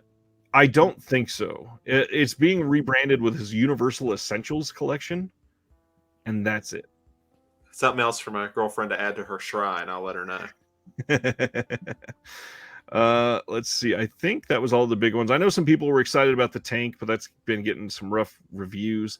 Paramount's putting out a standard that's not a steelbook of Young Sherlock Holmes. Fun City re-releasing more Vern Killar on the MVD side. That's not on the OCN side. Duet for One coming from Kino next week. The Goat from Kino next week as well. I think that's all of the big ones. And you'll have to go up and say, somebody did ask about the Dead and Buried 4K. That's just a standard release without the lenticular, I'm guessing, right? Correct. It got a wide release that was not limited, and I think they may have taken like the CD out of that or something.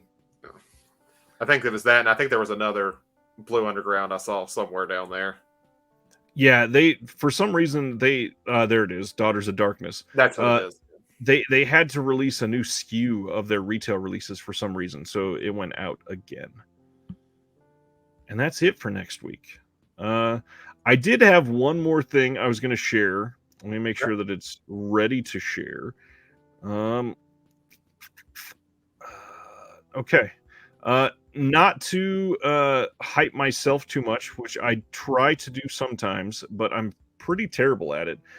Recently, I had an update on the Patreon, and I talked about it here last week, but because everybody's had it for a couple weeks now, and I am working on issue 2, I figured I would share some clear shots with the newsletter for everybody that has not seen it yet.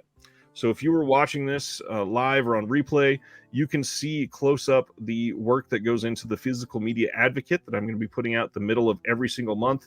And the important thing here is that everything that is something that you would go, oh, I'm reading about this, now I want to go look at it or buy it, everything is linked. So if, just looking at the Arrow banner, you can click that and go to the Arrow website. I got a top 5 list of Colin Farrell performances from Nathan Jones. Clicking on his picture will take you to his YouTube channel.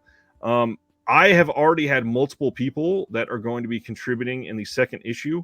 So if this is something you would be interested in, it is really fun and it is exploding. Some people are already like chomping at the bit to write something for it. This first issue was only 6 pages. I don't see it staying 6 pages any longer. I see this getting quite a bit longer. So just wanted to share a little bit of what you would get if you were getting this every single month. It's in my opinion, I think it's really cool. I wish somebody had been doing this for a while. I'm glad I was able to get this out, but it's just a way to stay on top of more things. And there's a lot of news that we don't cover on Reconnected. So I put a lot of like smaller bits and pieces of information that you might hear later that doesn't get a full post, like something getting delayed, or Lee Gambin just released a book about Carrie, and I didn't make a full post about that, but you can find it here. And yeah, it's fun. It's a great looking. It looks really great, dude. It really does. I'm very impressed. I appreciate with that. Yeah. Sweet. Sibner wants to write on it. Awesome. Oh gosh, Sylvester wants me to send physical issues. Oh God, so does Stan. I don't know. I mean, let's be fair here. You were writing for a physical media thing, and you're leaving it digital only. There's some irony here. Touche. The sad thing is, my sister-in-law works at a print shop, so I could probably talk to her. we will see. That might have to go up an extra tier on the on the Patreon, but it's there. Yeah, digital tier and then a print tier later. That's cool. Okay, it is time. It is that period of the show. We're going to talk about some period pieces. So again, period pieces, anything that is not set in modern times when it came out. We are going to be discussing our favorites. We're not necessarily saying these are the best. I know personally that some of my list are not the best, but they are stuff that I really love. So I want to be able to highlight Dustin, I just got that out of the corner of my eye. Lee Gambin's book about my favorite period piece. That's great. Gonna have a mail-in ballot for the Shelf Shock Rewind in the newsletter. That's amazing. So period pieces are well, first off, what do you like about period pieces? I think they're, when they are done well, and I don't think they need a big budget. I have several on here that are small budget, but I think when you look at these films that are given the love and dedication to immerse your audience in such a different time that, we've only ever got, I'm a big history guy. I love history. This is where a lot of this love comes from. But being able to like have a visualization of that isn't just reading about it and this is what we think. I think that's just really cool. Even if it's inaccurate, I got like fantasy type stuff that's going to be like my first one. I don't think they have to be accurate or they have to be true stories, but I think they bring something of a sort of visualization that I think is just really neat. Yeah, that's literally exactly where I was going to lean into, is not that movies that are not period pieces are lazy necessarily, but they kind of require this entirely different mindset, because you can't just walk out into a shopping mall and start filming and call it a film for what you're doing, obviously. So I'm very happy when I see a period piece done well. I'm a big fan of like intricately detailed films that somebody put their heart and soul into making sure that the costumes were exactly right, or the set pieces are astonishingly perfect, and you could tell like the coloring on the trees, they did it in the right place because those trees would have been that color around that time. That sort of thing is like, wow, you really cared about doing this right, and I can really appreciate that.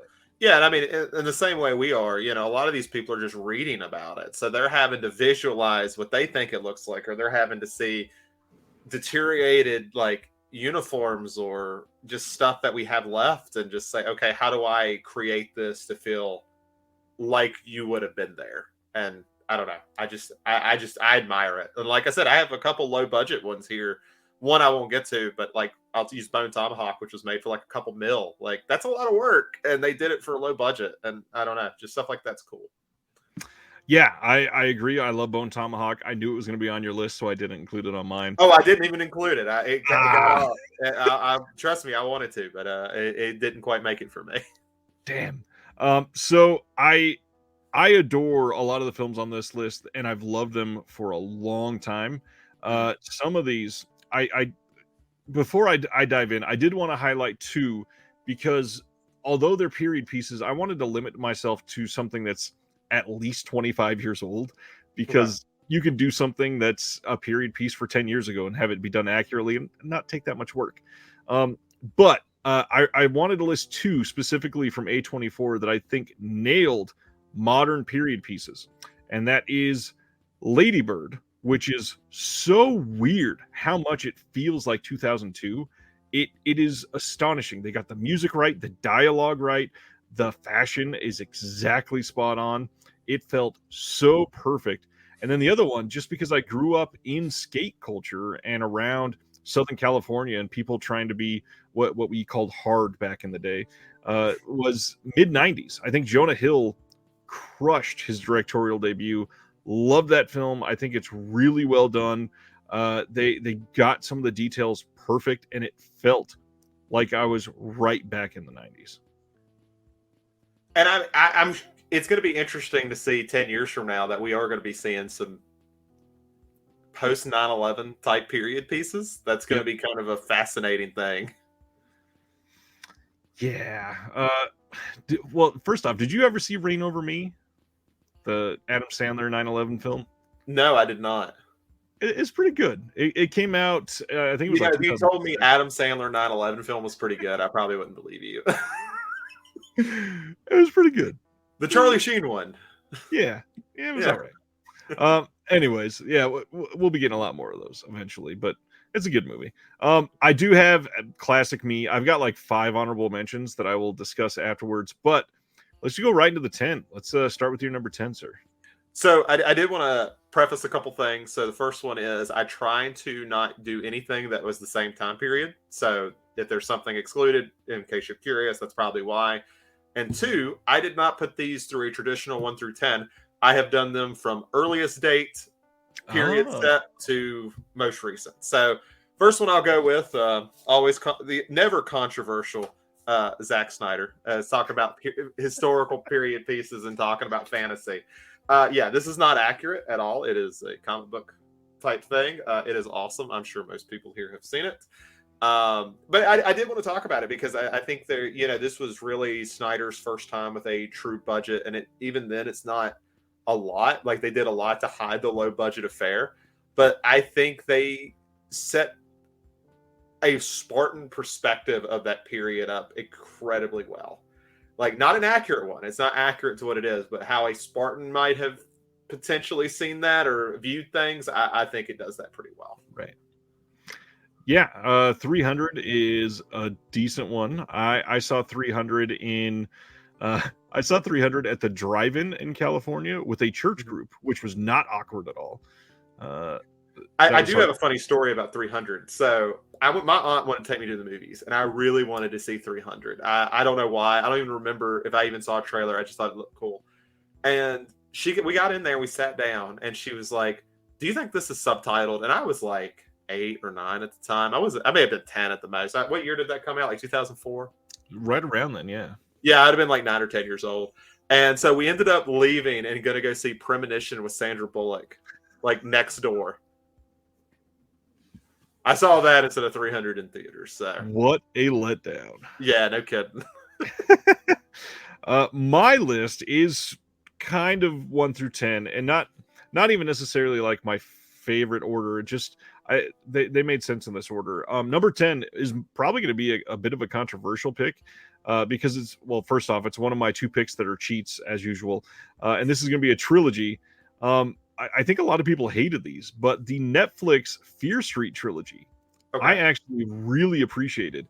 And the crazy thing is, it's 3 period pieces in 3 different periods, and all 3 of them are done fairly well and fairly faithfully. I was a fan of the lore that they had between all 3 of them. I think that making them more adult than the typical R.L. Stine sort of related franchise was the right way to go. I think they were acted fairly well.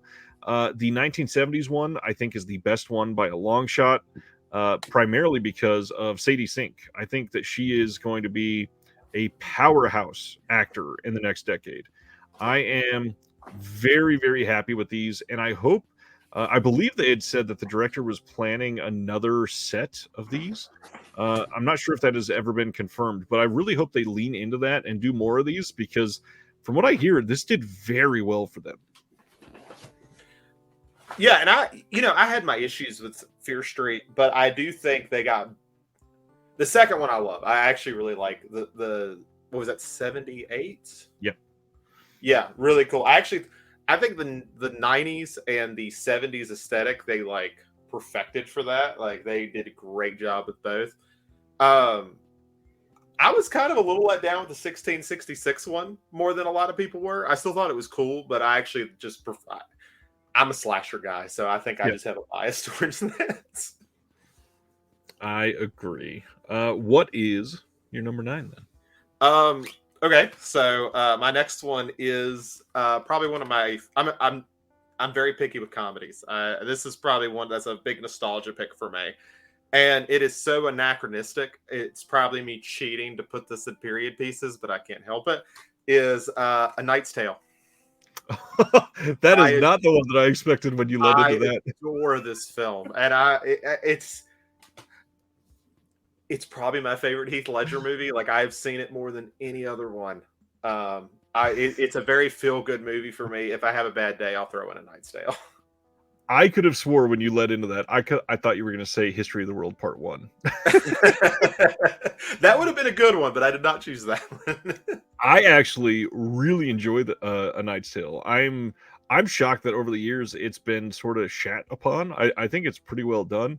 The other one from around that time, I actually enjoy it. It's been a long time since I've seen it, so I may be misremembering it, but I really liked Leo and Man in the Iron Mask back then, too. I haven't seen that. Like, Shout did that one, didn't they? Didn't they put that out? Shout Select, yeah. Yeah. But I mean, with The Knight's Tale, it has like Paul Bettany, like the character actors in it are just great. Like, it's one I think if I come home and I tell my girlfriend we're watching Knight's Tale, it's like the one we'll always agree to watch. Man, some good comments too. A lot of people. Blood on Satan's Claw has been mentioned a few times. 300 was great. The second film was silly. I haven't seen the second one. I just didn't care. I was like, I'm good. Dave wants to know, could Prey be considered a period piece? Absolutely. Yeah. Of course.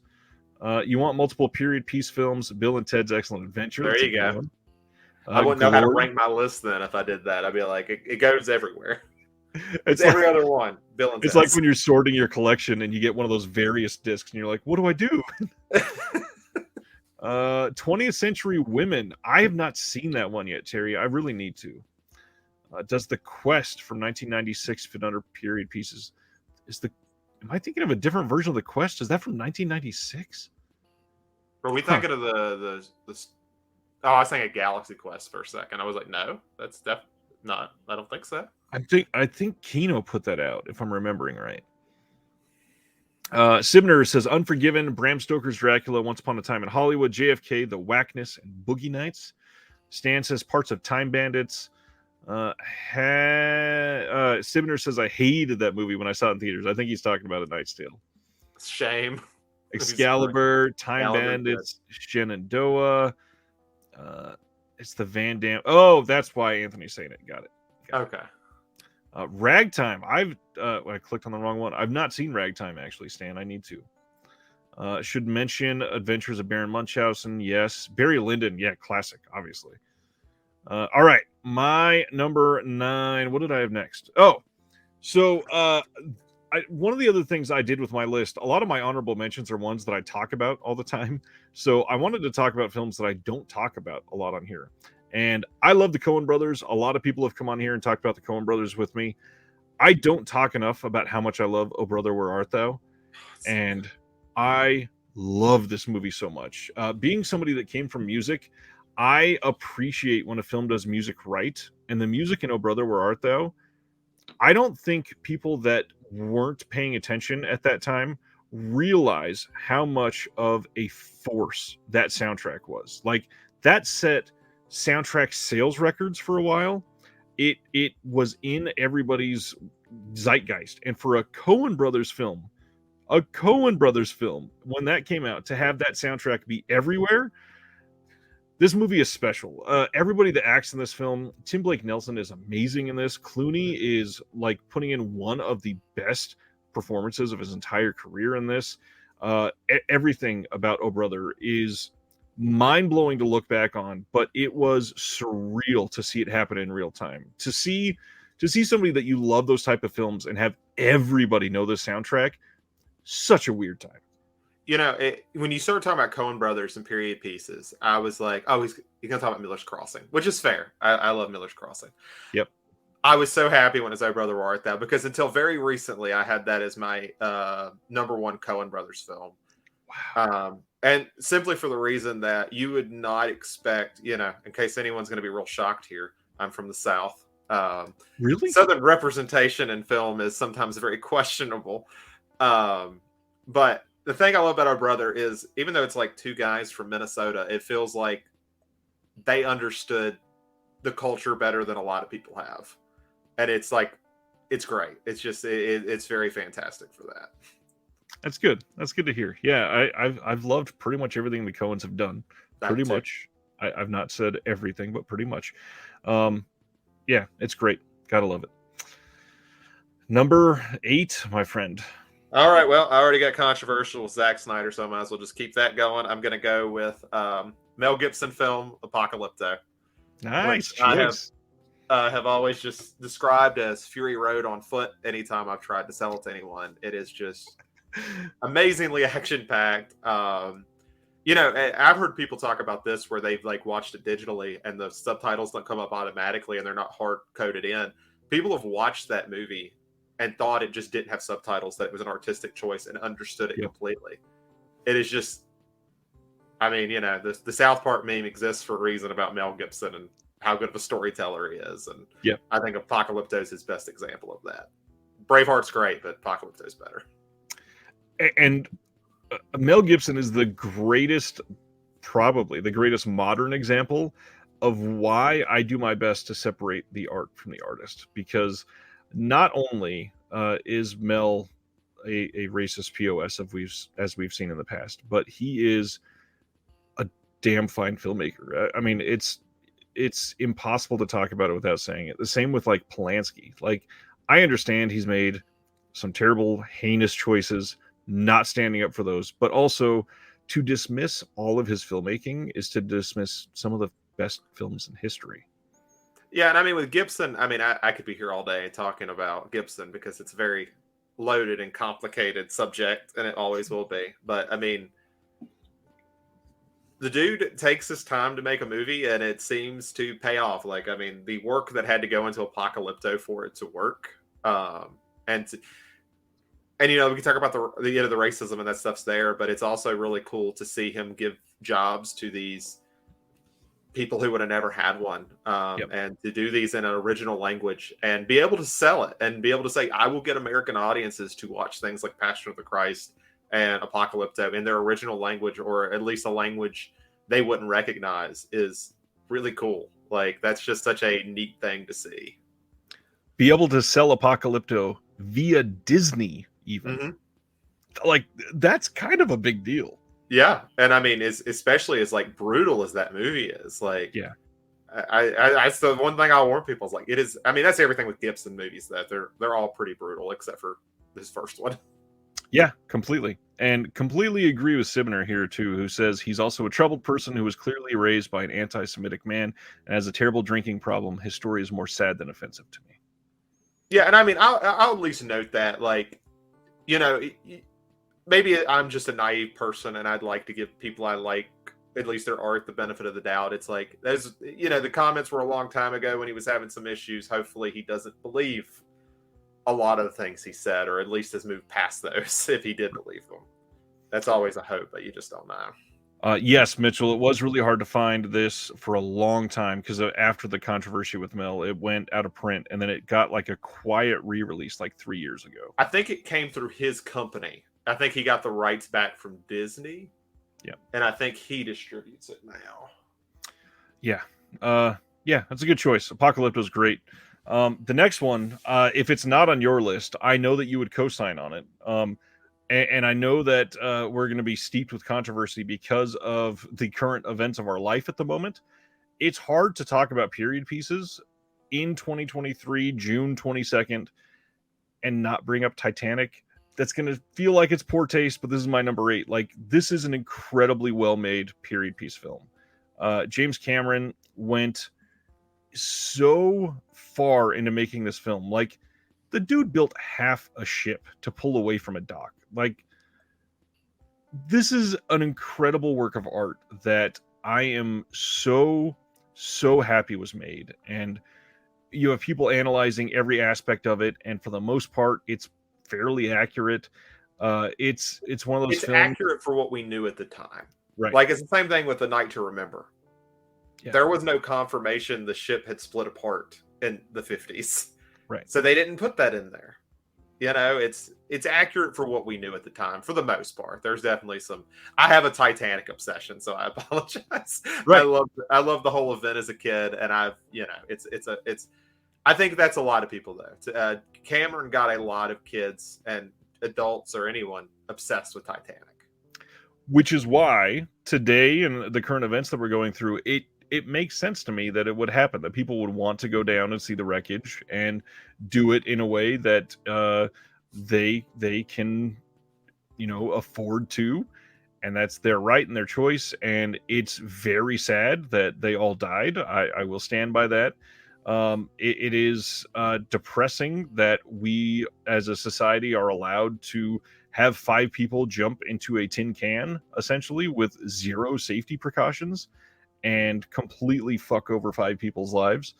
But that being said, Titanic is amazing. It's a very long film. It's a very romantic film. It's a film that is done so like innocently through the eyes of Kate Winslet and Leonardo DiCaprio that it is, to look back now and see how their careers have gone from then, it is astonishing that they are where they are today. And that was 26 years ago. And now we got Leo, starring in a Scorsese film this year. Like it's a miracle. I love Titanic. And it's this for me, like I love Lord of the Rings. I adore it. I think it is one of the greatest accomplishments in film. I think Titanic is still the greatest accomplishment in film, like to this day on a technical level. Like what was achieved, to me, like looking back even 30 years later, I'm like, how was this done? Like it still like blows my mind that Cameron was able to like do it successfully and do it as well as he did. Yeah, completely agree. Cameron is Cameron for a reason. The stuff that he has consistently set up and knocked out of the park for decades is the only reason he's able to devote his entire life to a bunch of films about blue people running through the forest now. So I wish he did other stuff still, I got to be honest. But I'm glad we have Titanic. I'm glad we have True Lies. I'm glad we have The Abyss. I mean, dude, like when I did a complete run through with him, I guess it was early this year, late last year. You don't as much of an impact Cameron's made. You don't think about how few films he's made. Like you like start looking at him, you're like, dude hasn't done that much. Like, not at all. Since go ahead. He's been involved in film forever, but like directing, it's like 9 movies. Yeah. The crazy thing, I just talked about the impact of the Oh Brother soundtrack. The impact of Titanic at the box office is like literally an atom bomb in terms of box office statistics. And it was just re-released, what was it, earlier this year? I was there. Avatar? Yes. And it made like $70 million. It was #1 at the box office again, beating out Don't Worry, Darling. It was the same weekend. But no, and I mean, that's the thing that drives me crazy. Like, and I was somebody who had to just like bide my time for years before Avatar 2, because all I heard was Avatar 2 is going to bomb at the box office. I was like, it won't. First weekend comes, it underperforms. I'm like, this is how it goes. Yep. Same thing happened with Avatar. Same thing happened with Titanic, and they were at one point #1 in the box office. Of course, it'll happen again. And now it's he has 2 movies in the top 3, as expected. And then that's filled with comic books after that. Yeah. All right. So I'm going to move on. We talked about Second Sight a whole lot. So it's wouldn't be right if I didn't bring up The Witch. It's The Witch. Eggers, if we talk about like wanting to be as accurate as possible, I don't know if there's someone who obsesses more about it, at least today, than Eggers does about how well he tries to get the dialogue down, the sets, the costumes, but still does it in a sort of weirdly poetic way. It's this weird mix of being authentic, but still wanting it to be sound nice. It's going to sound better than it probably did at the time, but I don't know. There's something about that just feels nice to listen to the dialogue. And I think for people who might struggle with dialogue that to inaccurately use old English, but old modern English, I think his is some of the easier ones to kind of like, okay, yeah, I can still get what they're saying and it still sounds nice and it sounds old. And it's finding that balance. Yeah. I'm going to move mine up so that we can just talk about the same thing at the same time. I had The Witch and The Lighthouse both in one cheater pick at number 3, just because it's Eggers and it's hard to talk about one of these without talking about the other, and just showing the all-encompassing ability of somebody to obsess over, in a very healthy way, doing this properly, going through every detail and making sure that the people of that time are respected, that the important pieces are carried over, that the fashion is accurate, that even the materials that they use is accurate. Not just like that it looks accurate, but they're using the right materials. So they go through every single detail, and that's why he takes a couple years to make one of these films, because he does it right. And both of these are amazing. I'm glad you chose The Witch. These are both just absolutely beautiful, incredible films. And I'll give a little shout out to The Northman, which is probably my second favorite from him. That one, from my understanding of people who like history stuff, is especially that time period, are like, there's definitely some inaccuracies, but I guarantee you it's still better than 99% of what most of Hollywood directors would put into a Viking revenge film. Like, even when he has to compromise, it's still probably going to be better. I would agree there. That means we're up to you again at number 6. All right, we're moving on to, I think, the 16th century. Somebody actually mentioned it earlier, but it is Barry Lyndon, my favorite Kubrick film by far. I adore this movie. I think everyone assumes mine would be The Shining. The Shining is also great, but Barry Lyndon is just a gorgeous movie. Like, you look at the way that film is lit, I don't know if there's anything that quite looks like it. I really hate a lot of times the phrase, like, because it's so overused now, but every frame a painting. And there's some truth with Barry Lyndon for that for me. Just there's so many I can vividly see, and you're like, you could literally have that painted on a wall and it would look correct and accurate. And I mean, it's Ryan O'Neal. It's the best he ever could have hoped for, like, from his career, is that movie, because he gives a fantastic performance, and it's better than probably anything else he ever did. Yeah, this is a solid pick. One of my favorites from Kubrick, and on top of that, the like cultural impacts from this film are huge. This impacted so many different things that came after this. Wonderful, wonderful movie. My next one, okay, so I skipped some. This is number 6. Inglourious Basterds from Tarantino. Yes. I really don't love Tarantino as much as the other people on the Discord sometimes. I respect his impact on film culture more than his filmmaking, because I try to go towards the things that inspired him more than himself. But Inglourious Basterds is really summed up by that final scene with him saying, "This is my masterpiece," because it likely at the end of his run, whether that's after this next film or not, I think that eventually we're probably going to look back and say that this movie has one of the best openings in a film ever, one of the best introductions to a villain for a film ever. It has some of the best acting. The revisionist history doesn't bother me like it bothers some other people. I think it makes it fun. And, going back to the Titanic, so somebody commented, it's a romantic drama that we already know the fate of the ending. I like this because it's a big drama that we don't know the fate of what's coming. You think you know, and it turns out to be this big subversive moment that is just shocking. And go ahead. Well, I was just gonna say, and the only bad thing about it is I think that kind of spoils what he does in Once Upon a Time. Like, I kind of had a feeling that's what he was gonna do because I was like, he has no fear of doing that. Right. He has no fear in it, and I'd still like Once Upon a Time very slightly better than this. But it would have been cool to have that. Either one of these, you're like, it'd be cool to have the surprise because he didn't do it yet. Yep. And I honestly, I think I'd rather watch Once Upon a Time over Inglourious Bastards. And honestly, Django Unchained is a really great period piece as well.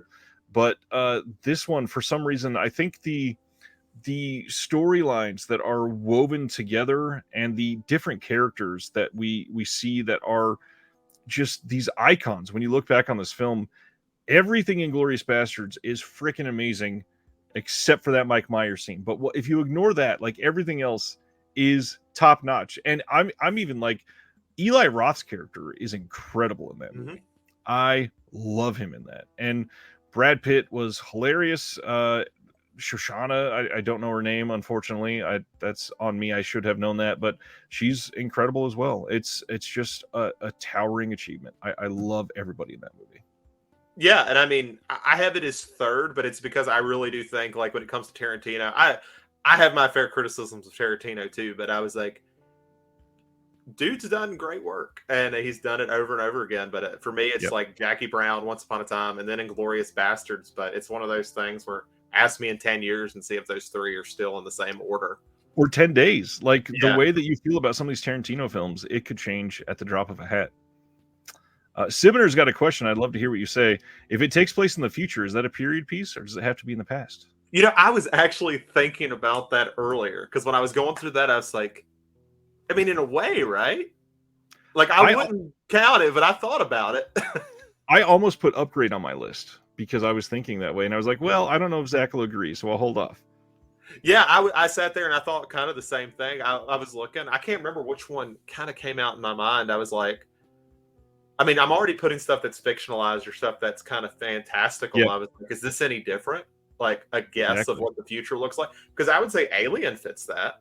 It's a 70s version of what they thought the future looked like. That in itself is you know what? I will change my answer. I think yes, because you can look at Alien and see what they thought of the future in the 70s. So that will be my answer. Children of Men is an incredible pick, Paul. It is. What's going on? Sandy, I'm assuming that's how we're going to pronounce that. Sipping morning coffee, 7 a.m. Amazing. All right. So that means it's your pick now. And I think we're on number 5. 1, 2, 3, 4. This is my 6th one. Yeah. Okay, 6. Yep. So for this one, for me, we will go a little bit ahead to the 19th century. We're going to do a movie that deserved a sequel so bad. Like, it still upsets me. Like, people bring up Dredd that it didn't get one.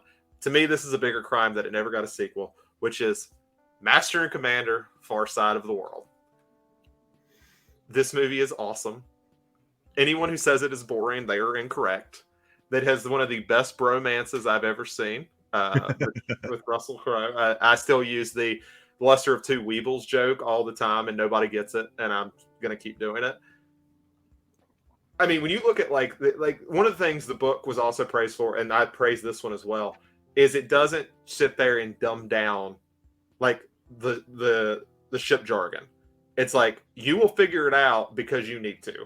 Like, they're going to sit there and talk actual ship jargon from the Navy, and you'll just have to figure it out as you go. And that honestly, it makes the rewatch so great because you start piecing together what they're talking about, and it makes it such a richer experience. It's still enough to where the first time through you're fine. You're like, I'll just ignore that for now because we'll figure it out as it goes. But the more you watch this film, I think the richer the film is.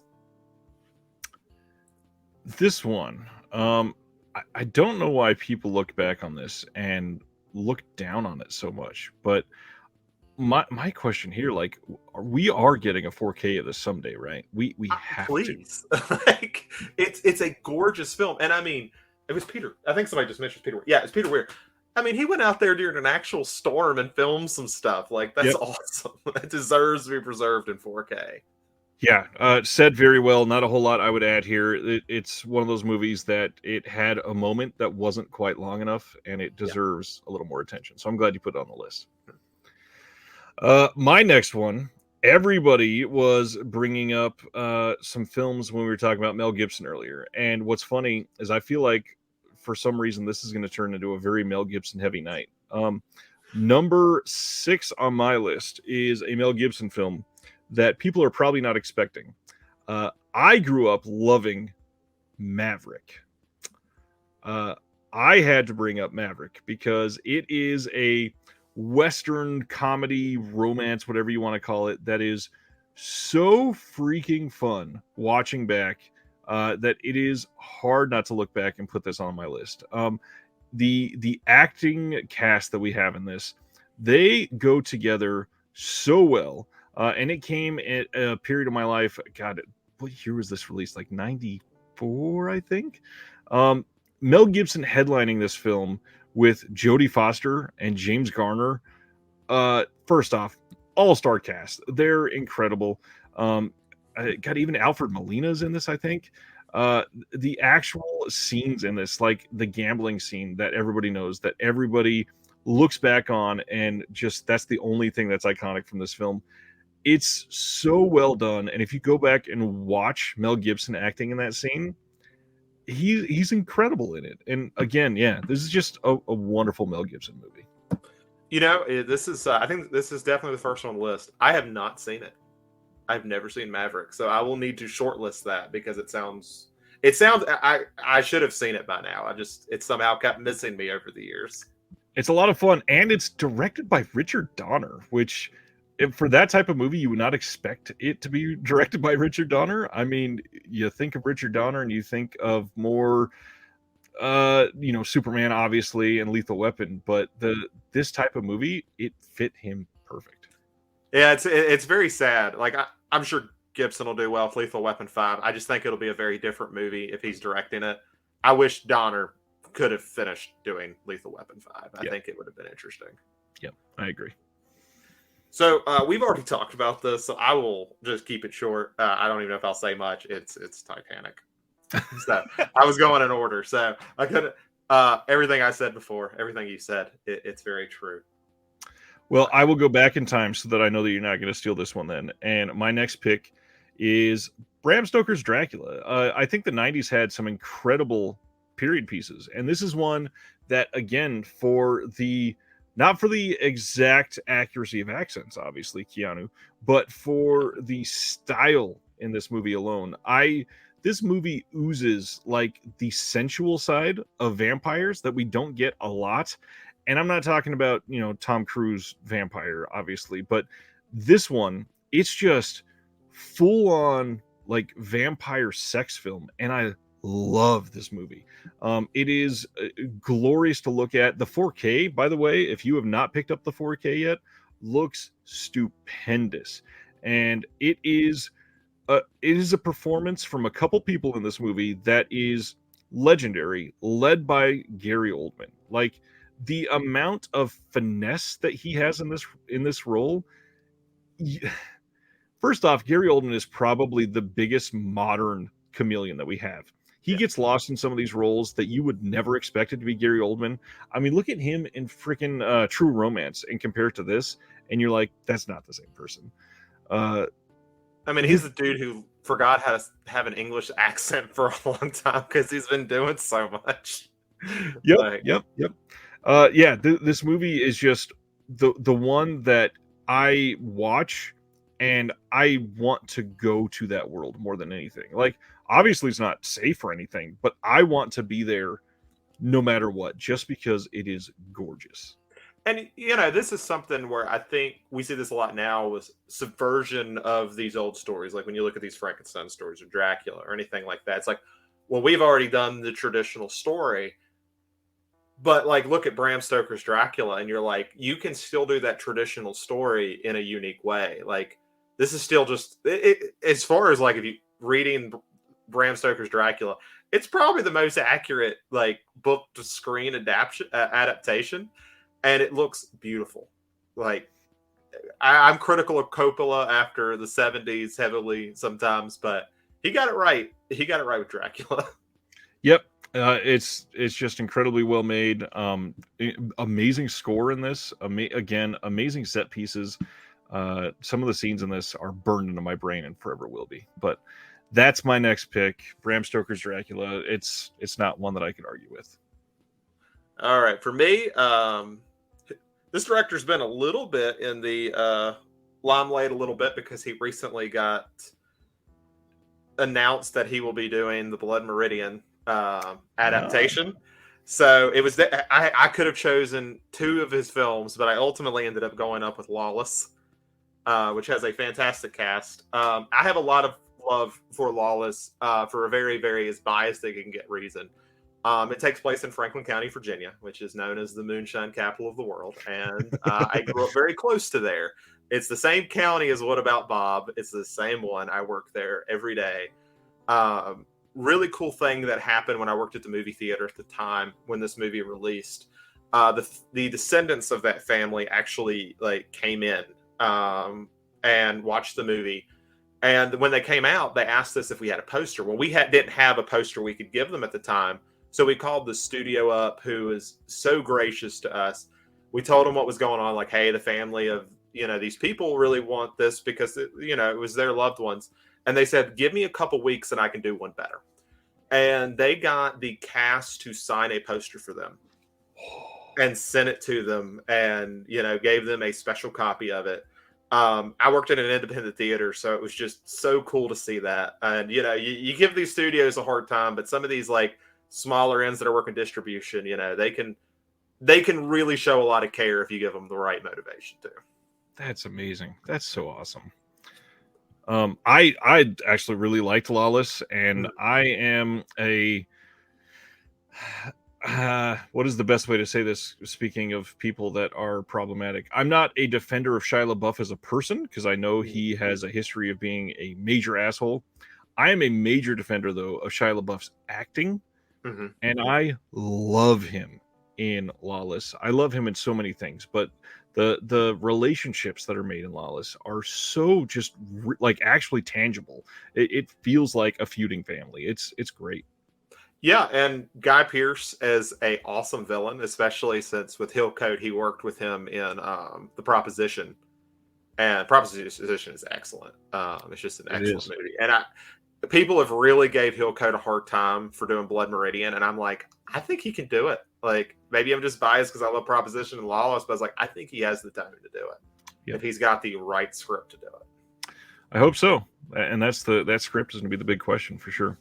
Yeah, Cormac, I think they said McCarthy finished that script in 2011, so it's one that's been sitting around for a long time. So it was before he passed away, thankfully. Jeez. That was number 3 for you, right? Yes.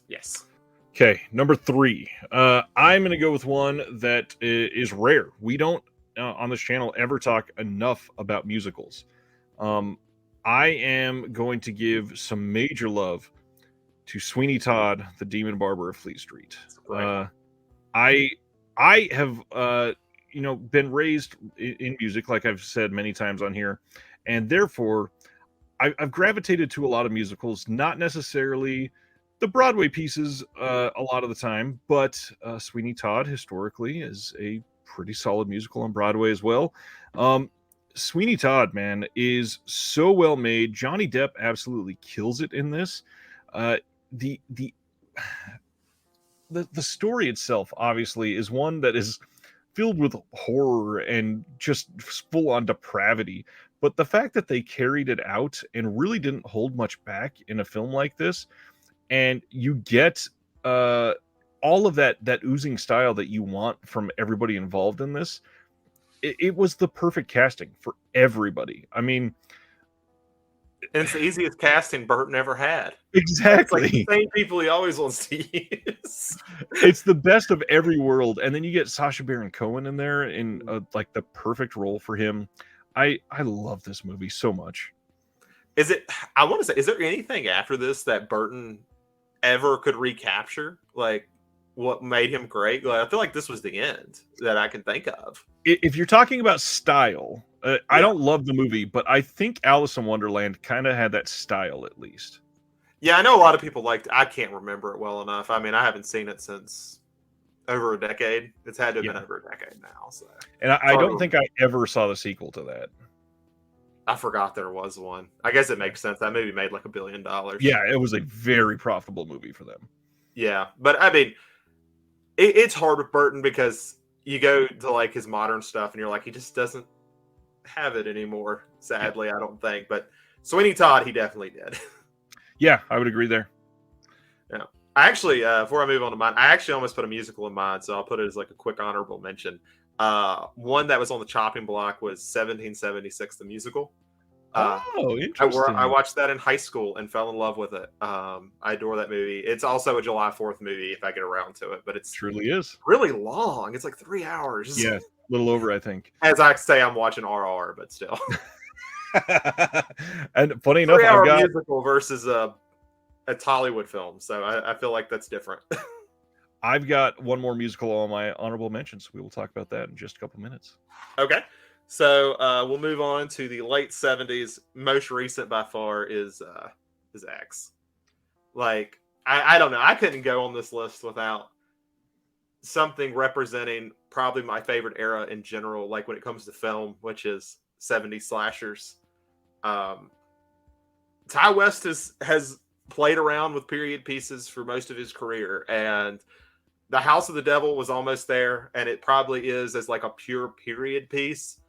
It's probably better than X, but I think X is just a better movie. Like, it is. It feels like a late 70s slasher movie, and he did such a good job. There's so much love put behind that. I mean, it's almost too much. Like when you get to it, you're like, yep, that shot's in Texas Chainsaw, and I'm still not mad about it. Funny enough, X is on my honorable mention list. Okay. I did not want to list it because I assumed you would, because I know how much you love it. But just in case you didn't, I said I'll honorable mention it. This movie is it has only grown in my appreciation, and unlike most people, I know you and I agree that this is better than Pearl. I agree. I feel like most people are putting Pearl above X, which I agree. Mia Goth is better in Pearl, would never take that away from her. However, I think X is by far the better film. I think it's got a tighter script. Like, I think X is a tighter script overall. Absolutely. Like, I think back to, like, I went to see that movie 3 days in a row in theaters. That's how much I loved it. And the second time I watched it, like, how well he sets up those kills, how smart the script is, how much everything comes back around. It's like, he talked about how long he wrote it, and you can tell. Pearl is great. It's a Mia Goth. It's more Mia Goth than it is Ty West. Absolutely. It's fine. And that's why I'm very excited for Maxine. I think Maxine has the potential to maybe even be the best of the three. If they could pull off something really magical with the two of them hitting every stride with those characters and then coming together and truly collaborating for this third one a little longer than they did on that second one, I feel like there's a lot that could come out of this. Yeah, like, all credit to Pearl. Like, this was hey, we're stuck here in COVID. Can I make a movie? And just credit to A24 for saying yes to that. Like, yeah, sure, just go make a movie while you're there and you're stuck in quarantine. That's so cool. And I give him all the credit for that. And I love Pearl. It was in my top 10 as well, but it was not X to me. Right. And that's the thing, is Pearl is not bad in any way. It's just, it's not the aesthetic that I truly wanted. All right. My number 2, there's really not a lot that needs to be said about this one. But I'm going to have to go with one from the master, and I got to go for Gangs of New York. This movie is a lot. This is a very dense movie. Hell of a cast, masterfully directed by Scorsese. I love this. I watched this, I believe, right when it came out. I was like the perfect age for this to hit hard. I was, I think, 14 or 15 when this came out. And for seeing this as one of my this was probably the second or third Scorsese I'd ever seen. And to see it in the theater, I just I adored this movie. It is so well done with Daniel Day-Lewis and Leo. The biggest thing, though, for me, my takeaway is I still go back and watch this and go, that is John C. Reilly, and he is incredible in this. love this movie. I hope more people go back and watch this as Scorsese is, being discussed more and more with what he's got coming out this year. Yeah, love this movie. I actually just watched this like, I don't know, 2-3 weeks ago. So it's actually very fresh in my mind. So I'm glad I rewatched it now. It's one of those, and it's not an insult, even though it'll sound like one. It's one of, I think, Scorsese's messier films, but it works in the favor of the movie. Yep. That it feels so messy. Like, it made me interested in like the history of New York, like, which is something I've never cared about. But when you watch it, you're like, yeah, I want to see how this all happened. Like, and if you ever needed a Daniel Day-Lewis is on a league of his own. He really does make DiCaprio at times feel like an amateur. Oh, truly. Like, and it's like DiCaprio's even at this period, he's no slouch, but it's like he's killing it. Like Daniel Day-Lewis kills it every scene. Absolutely. Yeah. This is one of those movies too where you watch it and you just feel dirty the entire movie. Yeah, like and I'll try not to spoil it even though it's old, but like the last several transitions, even as like someone who I can imagine like being a New Yorker and someone who's passionate about living in New York and seeing those last few frames of like, I'm going to say the time lapse is just absolutely beautiful. Like I was like that's a prideful thing. Like seeing how much has stayed the same and how much has changed, and something that's not even that long ago. Yeah, absolutely true. Yeah. All right. So final one. This was actually a last minute audible for me. Yeah, that's great. Last minute audible. Yeah. So originally Gladiator was in my top 10. And then I suddenly remembered one that I had to bring up, which is Final Girls, which has the saddest striptease I have ever seen in a movie. And that deserves credit. Oh man, I'm getting teary-eyed about like this poor strip dance that has to be done. It's great. And I actually learned this recently, and especially because we've been doing a lot with like Exorcist 3 and stuff like that, where I've been preparing for that. But the guy who made this, John Miller, was one of the writers, and his father is Exorcist fame. And he was talking about how, the memory you have of your parent is watching them die on the screen and how that affects you. And I think he does perfect that pretty well. Like there's a lot of emotion in Final Girls that you wouldn't expect from like, oh, it's just going to be an 80s kind of comedy thing. And you're like, there's so much heart in it. I wish it was bloodier in some ways, but I am kind of okay with it not being. This is a great movie. Hardly anybody has seen this, I feel like. I appreciate so much about this movie. It's just a fun, unique story, and more people need to check this out. Yeah, and I mean, it was kind of it kind of feels weird to end on it because it feels like a cheat because it's a time travel movie, essentially. But I feel like it's close enough. Well, I will end that with one that is a little more on the nose for what we've been talking about, and this is a formidable film for me. And a lot of people are probably thinking Robin Hood because I've been talking about it for the last 7 months since Arrow announced it incessantly. But it is one that we alluded to in the chat earlier, and I'm going to say that my favorite period piece of all time is Mel Gibson and The Patriot. The Patriot. I have watched this movie probably 100+ times. The cast in this is obnoxiously good. Like Heath Ledger puts in a performance of this that is so dramatic and so just emotionally fulfilling in this that I loved it.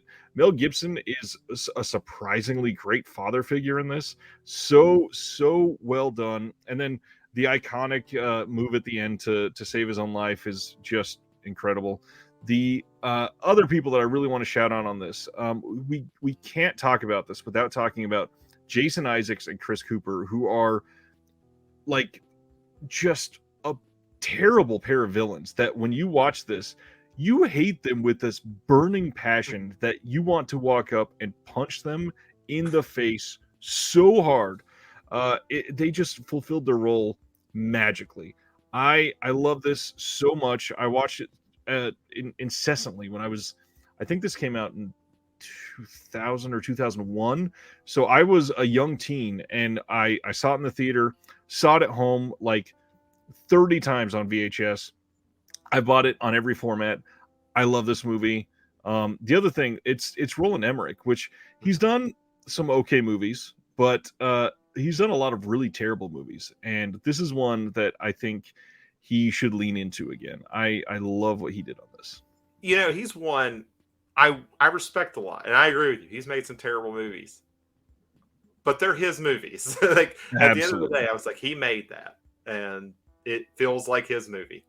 The Patriot is also my favorite of his. That's what I meant. Tony, sorry to interrupt. I said Chris Cooper. I meant Tom Wilkinson. Yeah.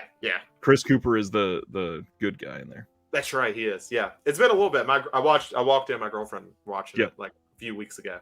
But the scene that always sticks out to me is when somebody gets shot and they throw up the gun to Heath Ledger. To like, I don't know why, but it's like this movie is like so close to being ridiculous, but every second of it works. But and there's so many things like the ambush scene with the tomahawk or the hatchet, not the tomahawk. It's just so like it's filmed in such a perfect way that it's tense and violent, but in a genuinely like tasteful way to film a scene like that. And it's this weird family bonding moment that comes out of all of it, and it's so difficult to look back at what the country was going through at that moment, and just the trials of war are so hard. I mean, I've jokingly called it like the greatest American propaganda film ever made, and it's true. It doesn't mean a propaganda film can't be great. Like that's an example of one. Yep. Yeah, The Patriot. I love this movie. This had to be my number one. The only honorable mention I don't think I got to, and I'll throw it out real quick, was The Last of the Mohicans, which is my favorite Michael Mann film. It's amazing. Yeah, it was so close. I still listen to that score all the time. And I think that was one of a weird one where they couldn't be nominated. Like he would have definitely won an Oscar, but it couldn't be nominated because he had used that score like in some other small movie or something. And I'm like, that is disappointing because he earned it. Right. A handful that I have talked about a lot on this channel that almost like if I was just going truly through my list, The Nightingale, it's incredible. Sure. X is amazing. One that hasn't got brought up at all tonight, Old Henry, I really loved a couple years ago. I haven't seen it yet. I want to. I haven't seen it yet, though. Beautiful Western. Again, Tim Blake Nelson kills it in a period piece that is a Western, and he's amazing. The original Django, really well done. Sergio Corbucci just gives this period with Franco Nero. It's a gift to society, literally. I've said a lot about it. Two more that are probably a little surprising because I don't think I've ever said the names of these films on this channel at all. I'm going to go with one that is very off my normal beaten path. I think Little Women from 1994 is maybe a perfect film. Okay. And I love that pretty much every generation gets a version of Little Women. I think the cast in that is damn near perfect, and it's, in my opinion, the best telling of that story. But also, if I was born 15 years later, I probably would have liked the 2019 or 2021 even better. And then the musical I wanted to shout out, Little Shop of Horrors, maybe perfect for me. Love that movie. The cast is incredible. Those are all great. I didn't get to any Westerns, so I guess the ones I'll call out are things like Hang 'em High, Unforgiven. I'm a Clint Eastwood stan type of guy. Like, I can't help it. Bone Tomahawk, of course. Yeah, Bone Tomahawk would be there. Funny enough, I wouldn't put it on here. I watched a period piece like right before we got on here, and I'm trying to figure out how I can tell you what the movie is without demonetizing your channel. Tarantino was heavily inspired by this movie, and I think the DVD release calls it Boss, and it has Fred Williams in it. I watched that right before I got on here. That one was really good. I wouldn't put it in my favorites, but when you asked me earlier, I was like, "What have you been watching?" I'm like, "I can't say that."